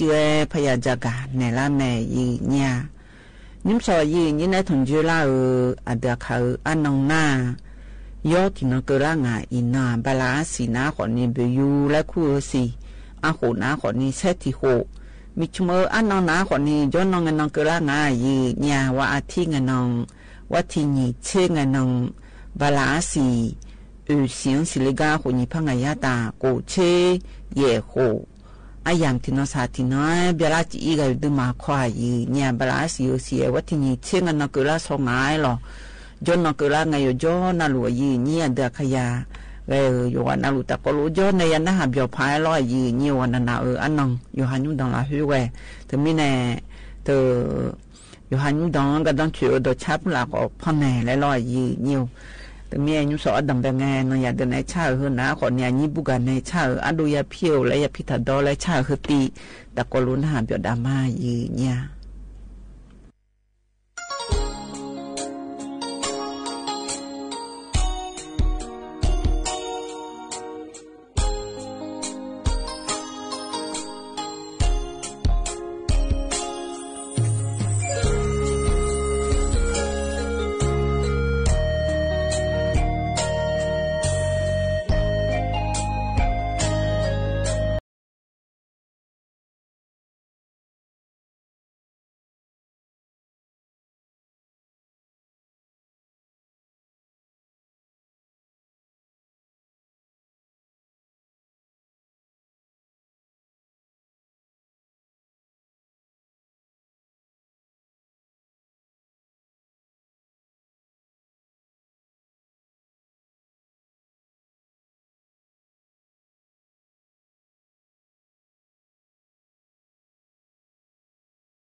平嘎路阿路呀飘从农红的拉嘎从农恩的拉嘎那拉嘎嘛嘎么错到的嘛达么娘阿路呀飘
ยันนะหาเบียวดูเวลายีเนียวหน่อยดูในชักยันนะหาเบียวเวลากันในนักก็จะกะดันในญายีญาเขาก็ว่าดูนาลอยยีเนียวเช่จีจะเอาพอช่องเทดานาคนนี้หรออยู่หาจ้องดานาคนนี้อยู่หาหมดดูอยู่ดื้อมาเดล่าจีมามือจีและจะกันในง่ายยีญาอดมเบลตีนาคนนี้เธอโยเชื่ออาจีจะเจอทีเจเยเดยีเนียวเดยช่วยอาจีจะเจอทีเจนี่เจเล่และเงินหนาคนนี้ยชูสาจีสาชูยมยาจะเจอเธอรอยีเนียวยหังมดโดยสอนนี้ชูลาเจยชูหนาคนนี้นักก็ยมยารอยีเนียวส่งเจเล่และเงินหนาคนนี้ยหาวันนี้จ้องไงขอมืออาชนในจ้องกะใจขอมือรอยีเนียวถ้าการดอกคือเจน่ะป้าผู้หลาโลอันเดช่วยผู้หลาโลแล้วเธอขัดสอบผู้หลาใจไงน้ำส้มใสชูผู้หลาโลแล้วยมยาน้องไม่รอยีอยู่เธออีสานนี้ดอมยาเธออยู่หามดวงอีสานนี้เดลังอาเจยีเนี่ยเจเล่และเงินหนาขอนี่อยู่หายอดแทนยาเล่และอาชนในจ้องถ่าจะเอาเธอข้อหลายจะเอาเธอรอยีเนี่ยขนมผู้หลาขนมปังผู้หลาหังเงยจีตัวอยู่จางานในยีนี่ถึงก็ชนในตู้เย็นดองฐานในรออยู่เจดอยู่เจคือครั้งมาบิจอยและดองถ่าเธออันน่ะดองฐานะของนิยมย้อนดองข้อหลาขอมืองานในยมือพาลานน้องจะเธอขอมือรอยีเนี่ยอาชนในตัวรถจ้องถ่าขอมือยหันในจ้องถ่าในย้อนนิ้วถ่าขอมือยสุเทพนี้จ้องรวยมามืออาเจจะอันดองเงินนายหามดูดลาจีเนี่ยงาเจเล่และเงินนาขอนี้จะดออากูจีขอนี้อยู่หายสนิยาเล่ญาและหุ่นจิตจะปูดปูหุ่นจิตจะปูดปูนาขอนี้รอยีเนี่ยอยู่หามดูจะอันเงินนาขอนี้เธอจะดอมากูอาเจเนี่ยน่าลันนุลาเจ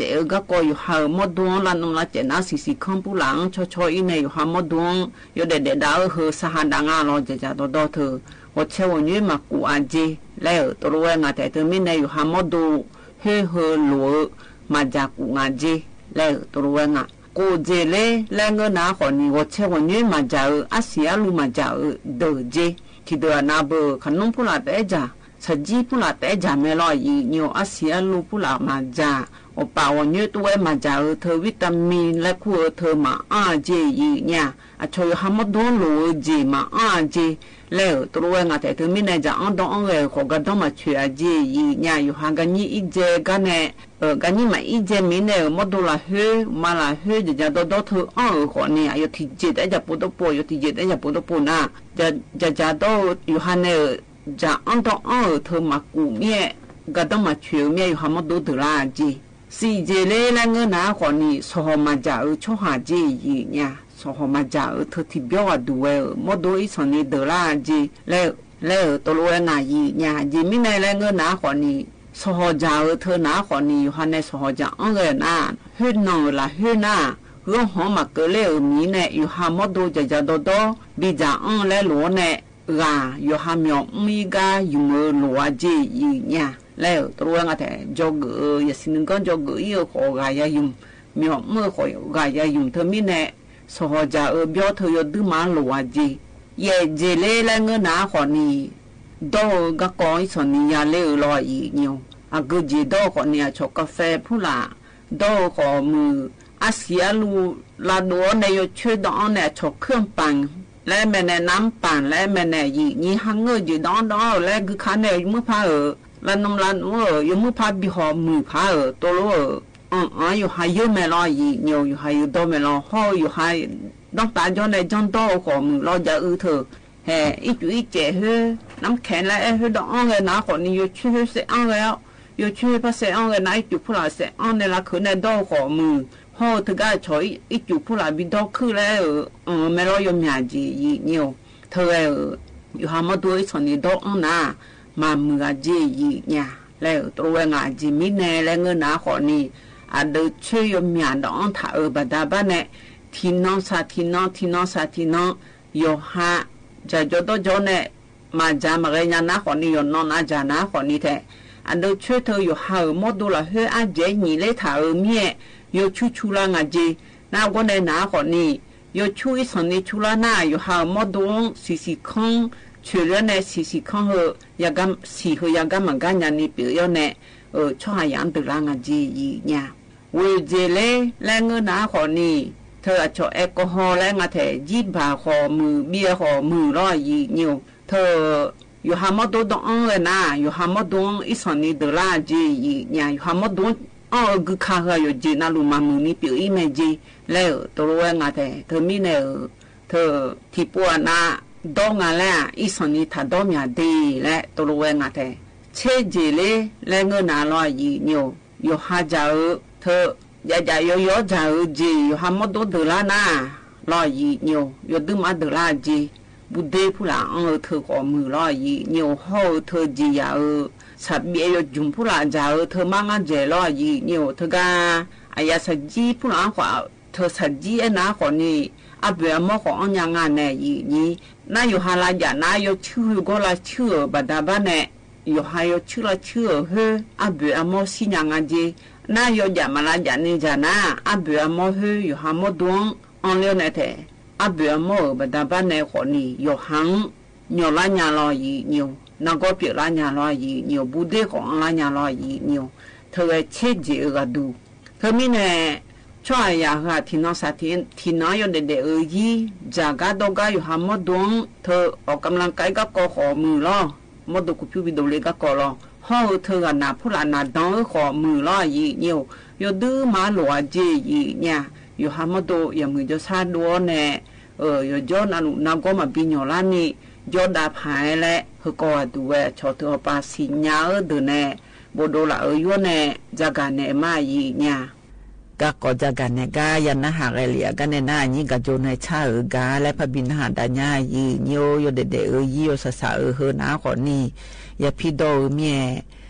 ยาเสพติดจะโดเมียสาวญาและชาหตีตะโกลุนหาเบียดามา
อันนี้ก็อยู่ในชะกายันนะหาไกเหลียกันในหน้าเธอ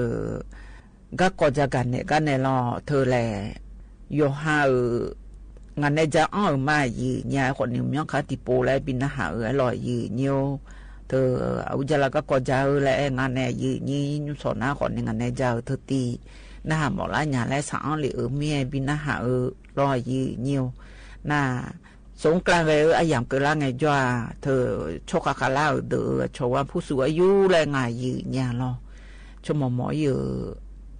โชหายันอยู่เกินน้องกับพ่อแล้วก็เมียพอนเนี่ยมาแต่กรุณาดามายืนยาอยู่ก็กอดูหน้าขอนี้เธอไปซื้อแล้วหน้าเดือขยะไปซื้อแล้วหน้าขอนี้ไปซื้อแล้วหนุ่ยบุรอยืนอยู่จอพระแรงงานแถมแม่พระแรงนาคนนี้ก็ดึงมามือช่อหาพ่อพระไอ้นาคนนี้ก็ดึงมามือช่อหางโนเบื่ออยู่นี่เธอไม่แน่พระและไอ้นาไปซื้อไอ้งานหน้าเดือขยันนะยุ่งพระและพระไอ้นาคนนี้ไปซื้อแล้วหนุ่ยเบื่ออยู่นี่พ่อพระแม่พระและไอ้นาคนนี้อยู่จิมันนาไอ้ไงแต่อยู่หาเนี่ยอีสอนนี่อยู่หาอีสอนนี่มือเนี่ยเราไอ้ช่วยอีสอนมือดูโลอยู่หามาดาโลแล้วขอไอ้ยังไงอยู่เนี่ยเธอไม่แน่ก็ก่อนยุ่งกันจะกันเนี่ยก่อนหน้าคนนี้เธอยังมีบุตรยาไปซื้อตะไตเธอวันนี้จะขึ้นเฉยดูมือตะไตเธอก็รอยืนอยู่อามังจะเกิดนี่ทางก็กองอายืนยาก็ดูน่ารอยืนอยู่เธอยังมีบุตรยาจ่อจีเนี่ยอยู่สอนนะลูกเขาตาเลี้ยรอยืนอยู่เขาตาหน้าขอนี่เธอเขาตาเธออยู่ดื้อมันจะมือปัดเตี้ยกันเธอวันนี้จะดื้อมันจะคือ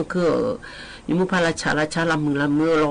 จะเชียวยูมุพาราสาหิวงานเนี่ยยี่ไปซื้อไอ้ยี่เกลือหลังหัวตาอีกอยู่สอนนะลูกตาเลี้ยจีไอ้ยไว้ไปซื้อนุ่มันอยู่เกินดำมือเธอร้อยยี่อยู่สอนนะลูกอยู่นอนนะลูกรู้จังจียี่ก็ในน้าคนนี้หัวตากันน้าคนนี้ไปซื้อดอกโทกันน้าหางานร้อนน้าหาหมอไงนางก็เลยนัดไปซื้อเถื่อนนั่งไงชอไปซื้อหืดจีจากกันเนี่ยน่าหาแล้วอะไรตัวจ้องอยู่นั่นลูกนางก็เลยนัดคนนี้เธอยันนั่นลูกก็มึงอะไรนัดคนนี้เธอทีมน้องน้าจีเนี่ยไปซื้อโยหตาล้านนาเราไปซื้อโยกัมมาผู้ละชงเจก็ขอตาไปซื้อโยกาขอตาล้านนาคนนี้เธอใจไปซื้อเถื่อไปซื้ออีกโยกาองอะไรจีองอะไรนั่นยูสอกัมมาอยากจะเกินเนี่ยเธอหรอไปซื้อเธอยุ่งโจเราไปซื้อหน่วยอยู่ที่ยุ่งโจไปซื้ออายุโจอ่ะเธอโจก็ไปซื้อที่พระเวรเนี่ยไปซื้ออายุเธอหลังเอ็นเนลิงอ่ะเอ็นเนลิเธอหน้าคนนี้ยังมีบุตรกันน้องหัวตาเล่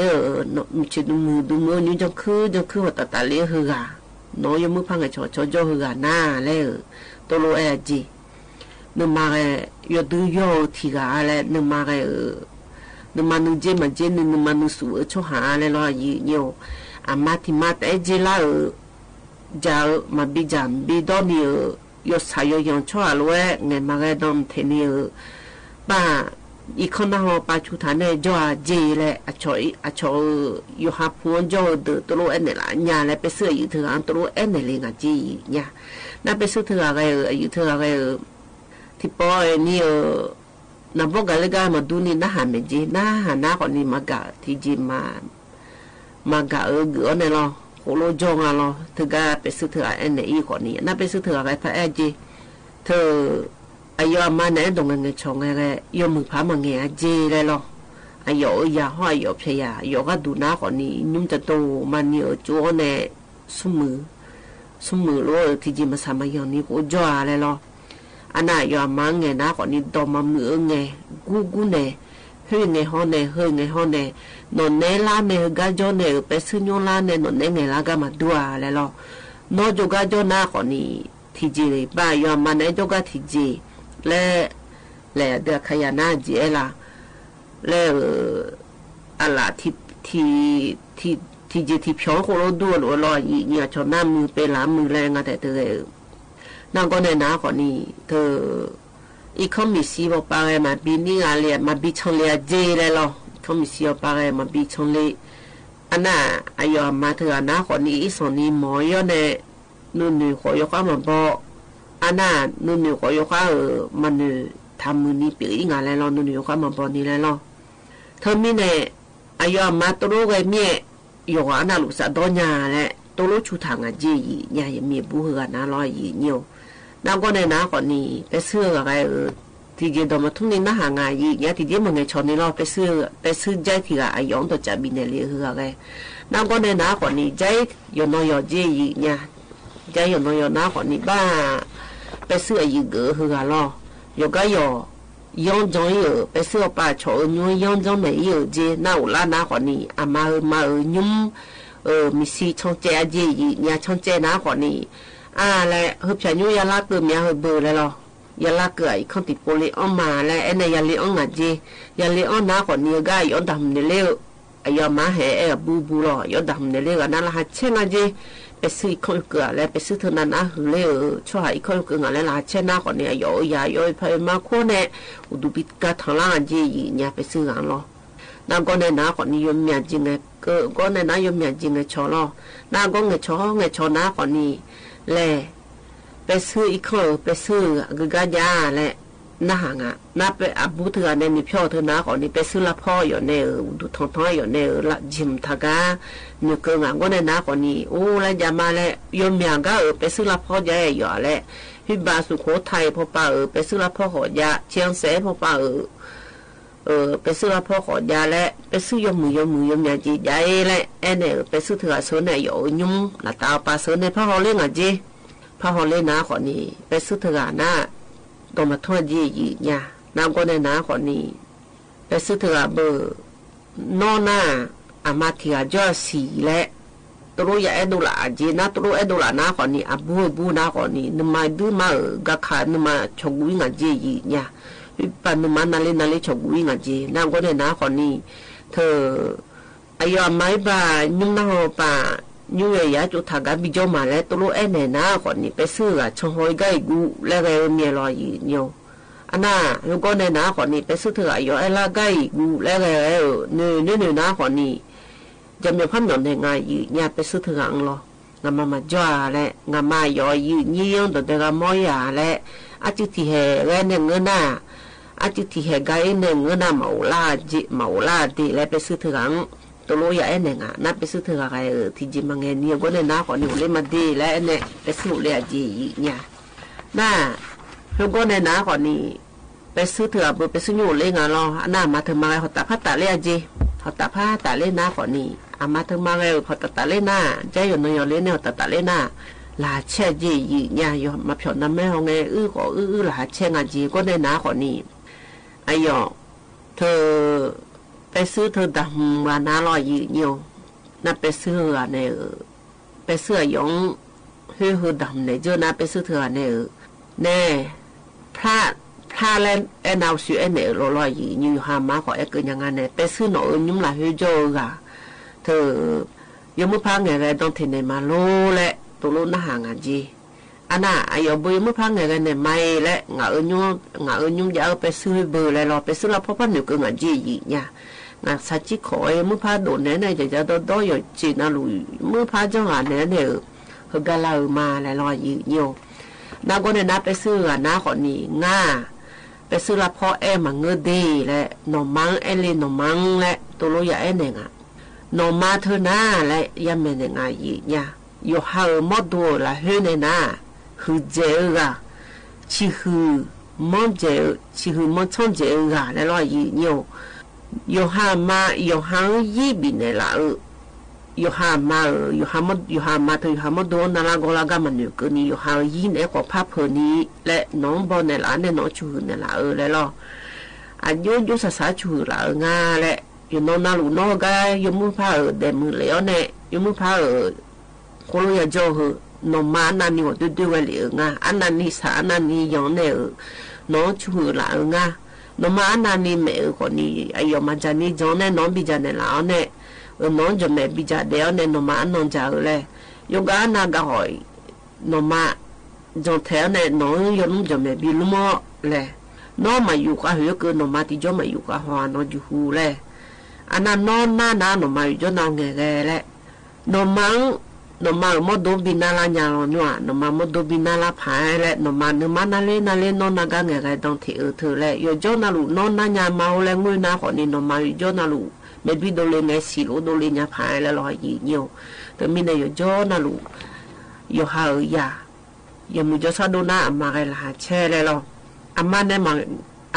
บ่เนี่ยเนี่ยอามาเนี่ยไงมาไงต้องมาเทโลนัวนอกอุโลหือแล้วเนี่ยมันจ้อหยาแหละนมาทีละแต่อดีมีของละเฮน่าแหละอยู่หาอามาตาหือเจทีมาจ้าแหละเธอมีเนี่ยนมังยมือพาไงไงต้องเที่ยวดีและตัวรู้ยังเป็นยังไงอีเนี่ยนมามีอันนึงเธอนมังหอแหละนำบ่เธอนมังน่าหาแหละลอยอีเนี่ยนมาโยโย่โยจางาแหละโยโย่น่าลูมีอันนึงหอนำบ่น่าหาเนี่ย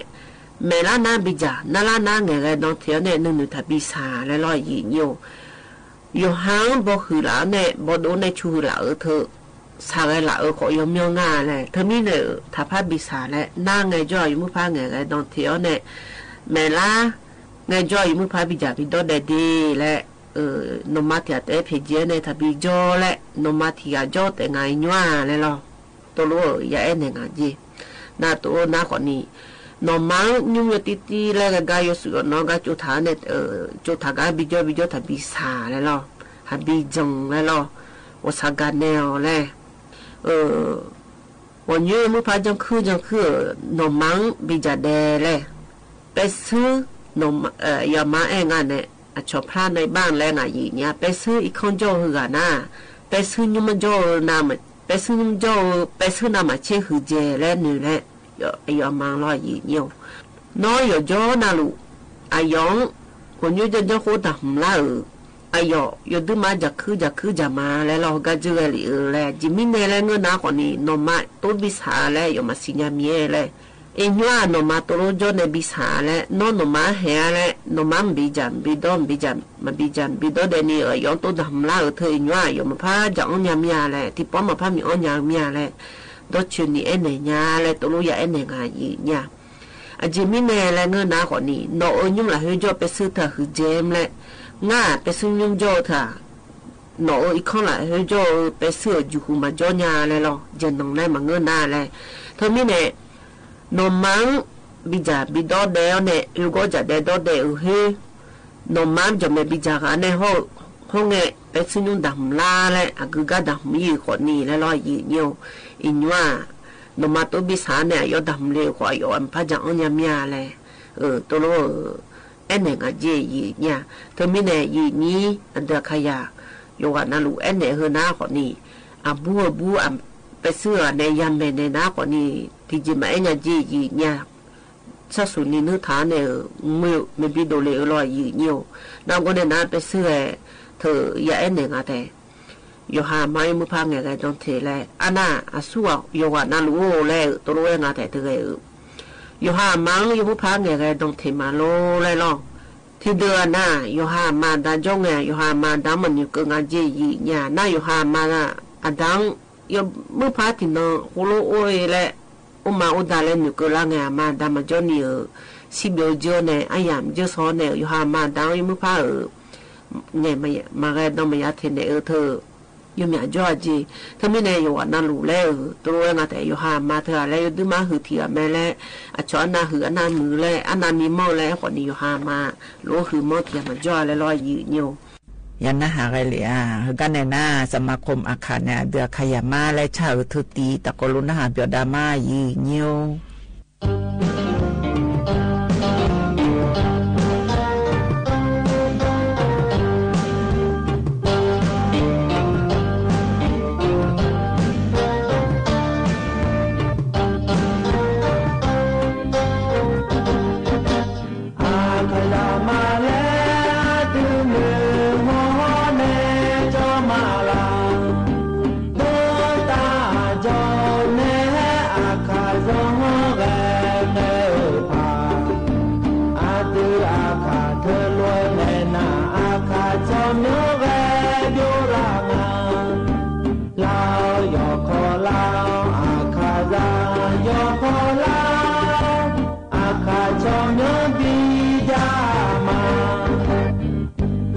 告诉你欧雷那，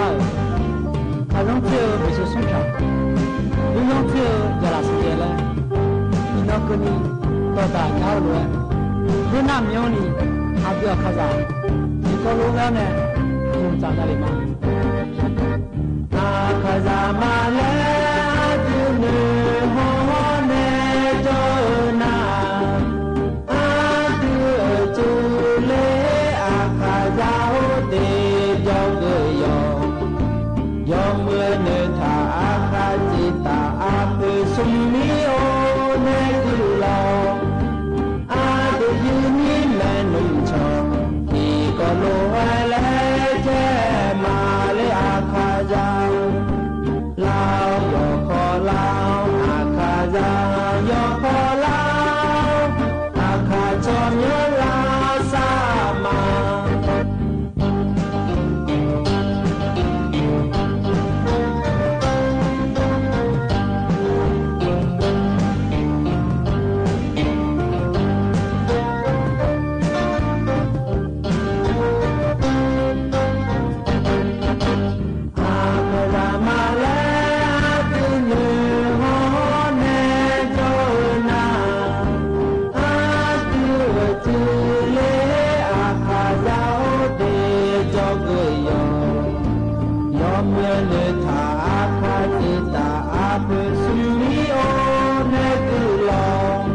阿不要看啥的，吵就吵起来，你吵不打，妈妈在那里比较忙呢，阿不要看子，要看那做个的。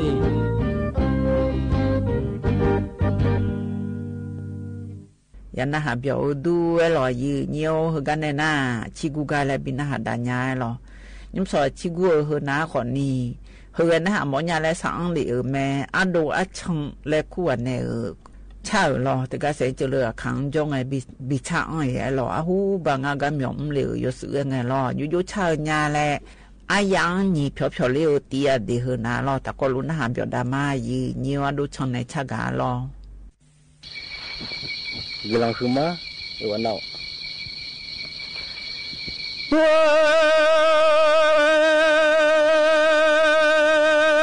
Lagi main ai, tiga zaga dengar. Oh, lagi si tepo jatuh nyale ni jamé sumau.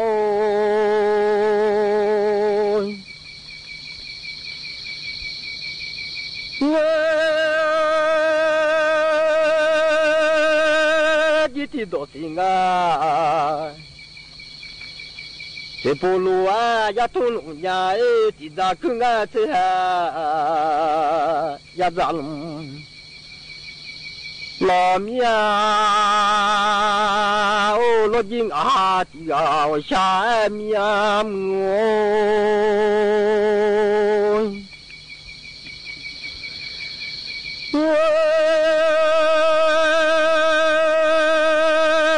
Mama boy, Omolanga Josunda sama lo cumanui, Omodega linga,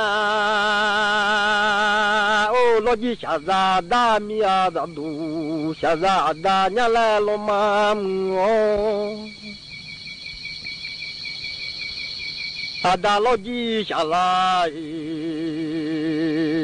azaza, lo mia,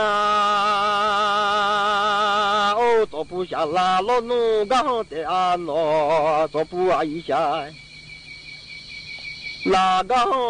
te ala ni la aja ada logi shala mi ho, lo mia mo.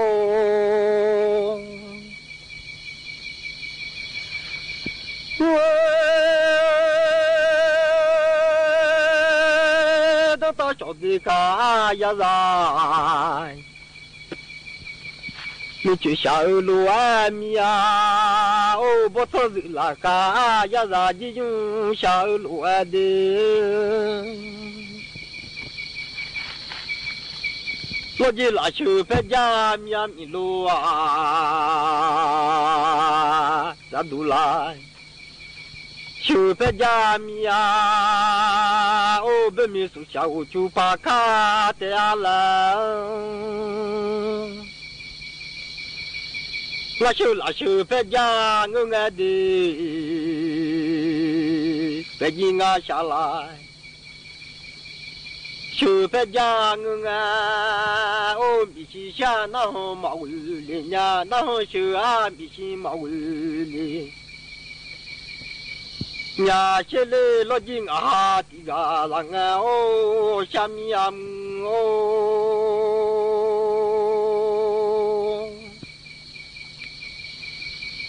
我想拉手拍家，我啊，哦，拉手拍家吧。马下来老面啊，这一顿啥嘞？啊，弄的弄啥嘞？啊，弄哦。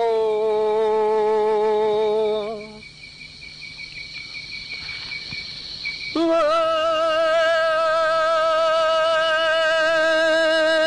的心啊，是切过啦呀啊！马克心啊，是切过。个你妈妈我心啊，我他路拉面哦，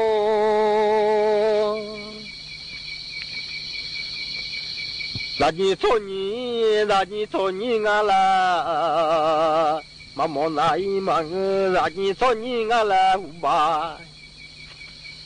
我拉面哦，说你啊啦马路那一忙连呀哦。咱就这路老偏都爱莫兰呀，咱你都就路老偏都来莫拉面，莫来下古子你都在来哦，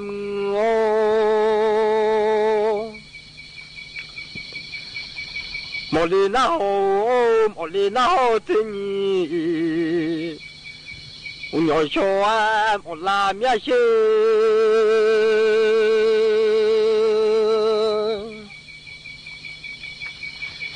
那有一个到土马祖，你莫拉面是嘎达一个咋咋，马在里你来莫拉呀，老金啊，这个哦。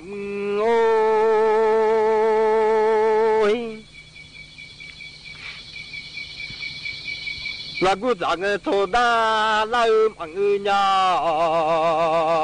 那个好为啥？那做大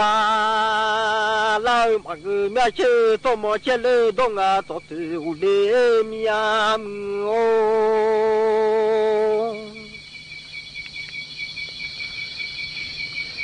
那东个啥做啊？马莫利亚，嘎萨马托哟莫拉呀，嘎萨马马托哟勒莫拉米呀，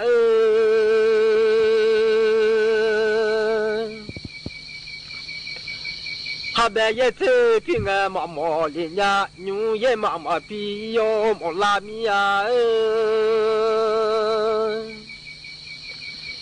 个个多么紧啊，毛毛的呀，多么嘛急哟，莫拉呀，多么啊把嘛急哟，莫拉米呀，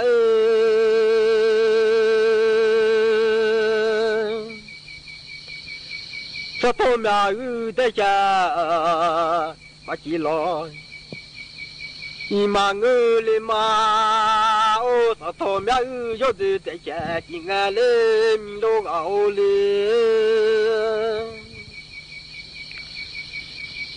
记得嘞啊，小爸，把家里呀，记得啊，那嘞啊，小爸。老米啊，哦，他头不牛个叫嘛的老姨妈我妈，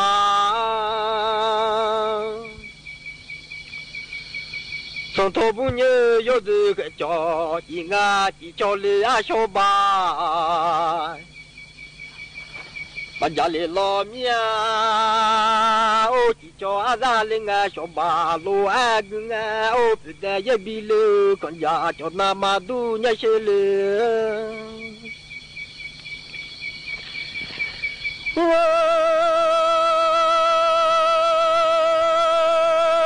你嘛不了啊，就俺啊。Sama ma bole la jonga o jo de pok da za lo nyo bo amo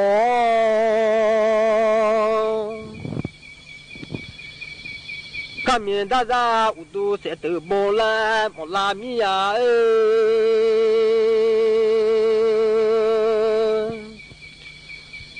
Lo ji la tu kho la ga o de ga ji ko yu la tu khơi lo gang à ô thứ lâu na đua mà mi lệ nhìn ô đã lệ chơi đủ nhà mà ra lệ ni một la mía lo jing à thì à lệ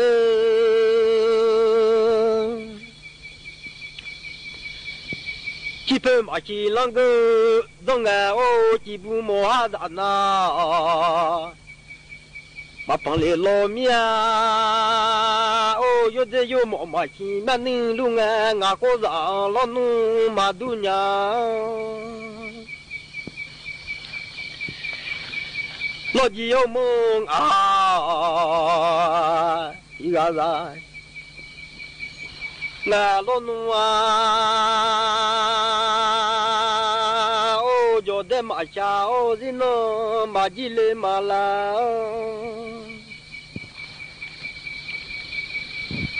cái gì mà cha zino lo nu ma jile mala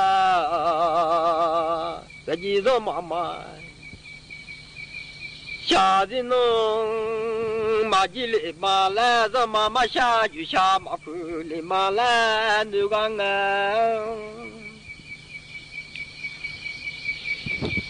就地上来不多马拉nhà有个女噻，啊不多马拉面哦，你都阿咋上都胡马拉面我嘞，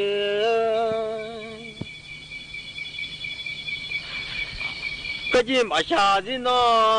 现在在几路nhà啊，个几个妈妈。下的那路哎，咱几路呀？哎，咱妈妈下雨下咱碰呀嘞哦。这几咱啊的那，咱几路嘛来那个啊，这几咱个咱。好的呢，咱几路嘛来，咱不懂我用，咱几路嘛来那个啊。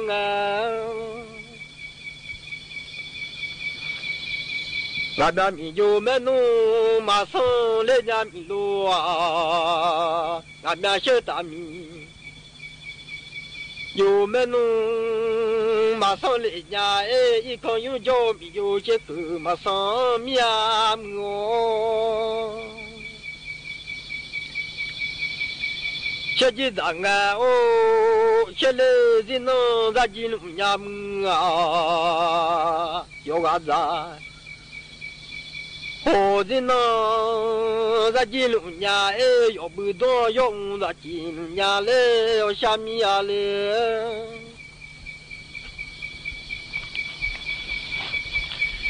那不提车嘛呀，嘞嘛嘞，米家没收嘛，嘛不阿龙的。下路路嘞嘛呀嘞嘛喏，罗吉有梦啊的嘛梦哦。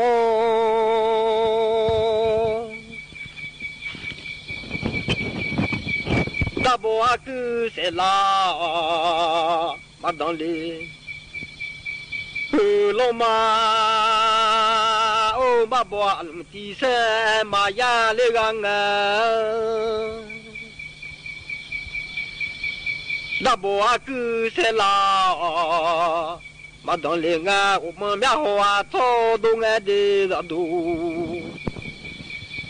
mẹ hoa thô đông à ô cho mà mi lô mẹ hoa ra mà đồ lên nhà ô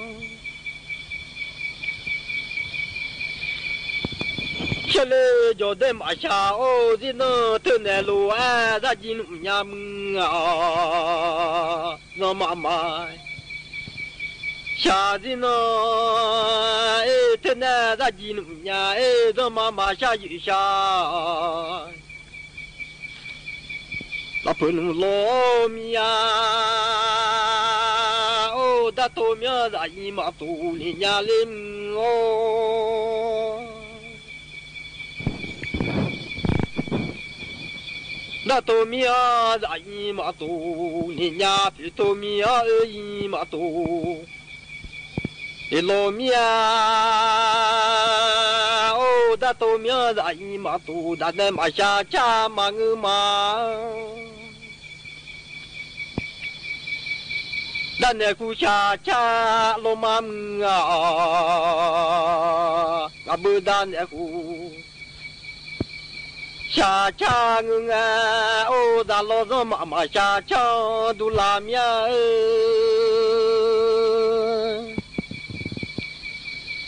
từ nay mưa hoa dự đã ngà đã lô mưa mà hoa dự hoa mía ô đã tô mía dạy mà tu lên nhà lên lô gạo lên đã nè mà ga đi yam ngà bơ đã nè mà ga đi ya le đã nè ti yo gala mía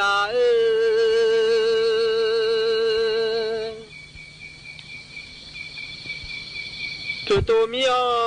mà tu lên ngà đã nè mà ga đi yam đã nè mà ga đi ya la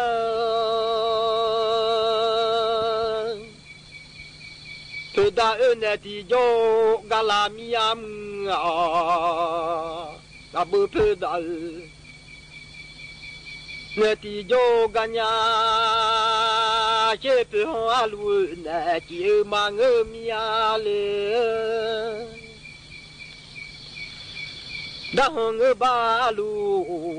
đã nè chỉ mà ngơ đã nè ti yo gala nhà đã bơ đã ra nè ti yo gala mía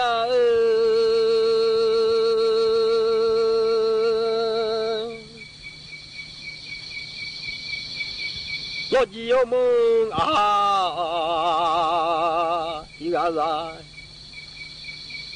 ngà lo gì chỉ nhưng mà lúa nhà mà như chỉ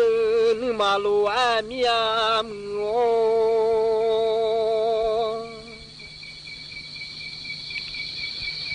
cái gì mà đủ chỉ thì già luôn mía ô lo gì mà như chỉ nhưng mà bằng người như chỉ nhưng mà như đơn đều ăn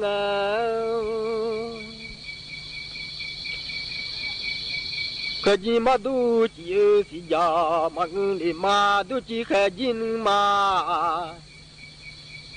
tu cả lúa cả lên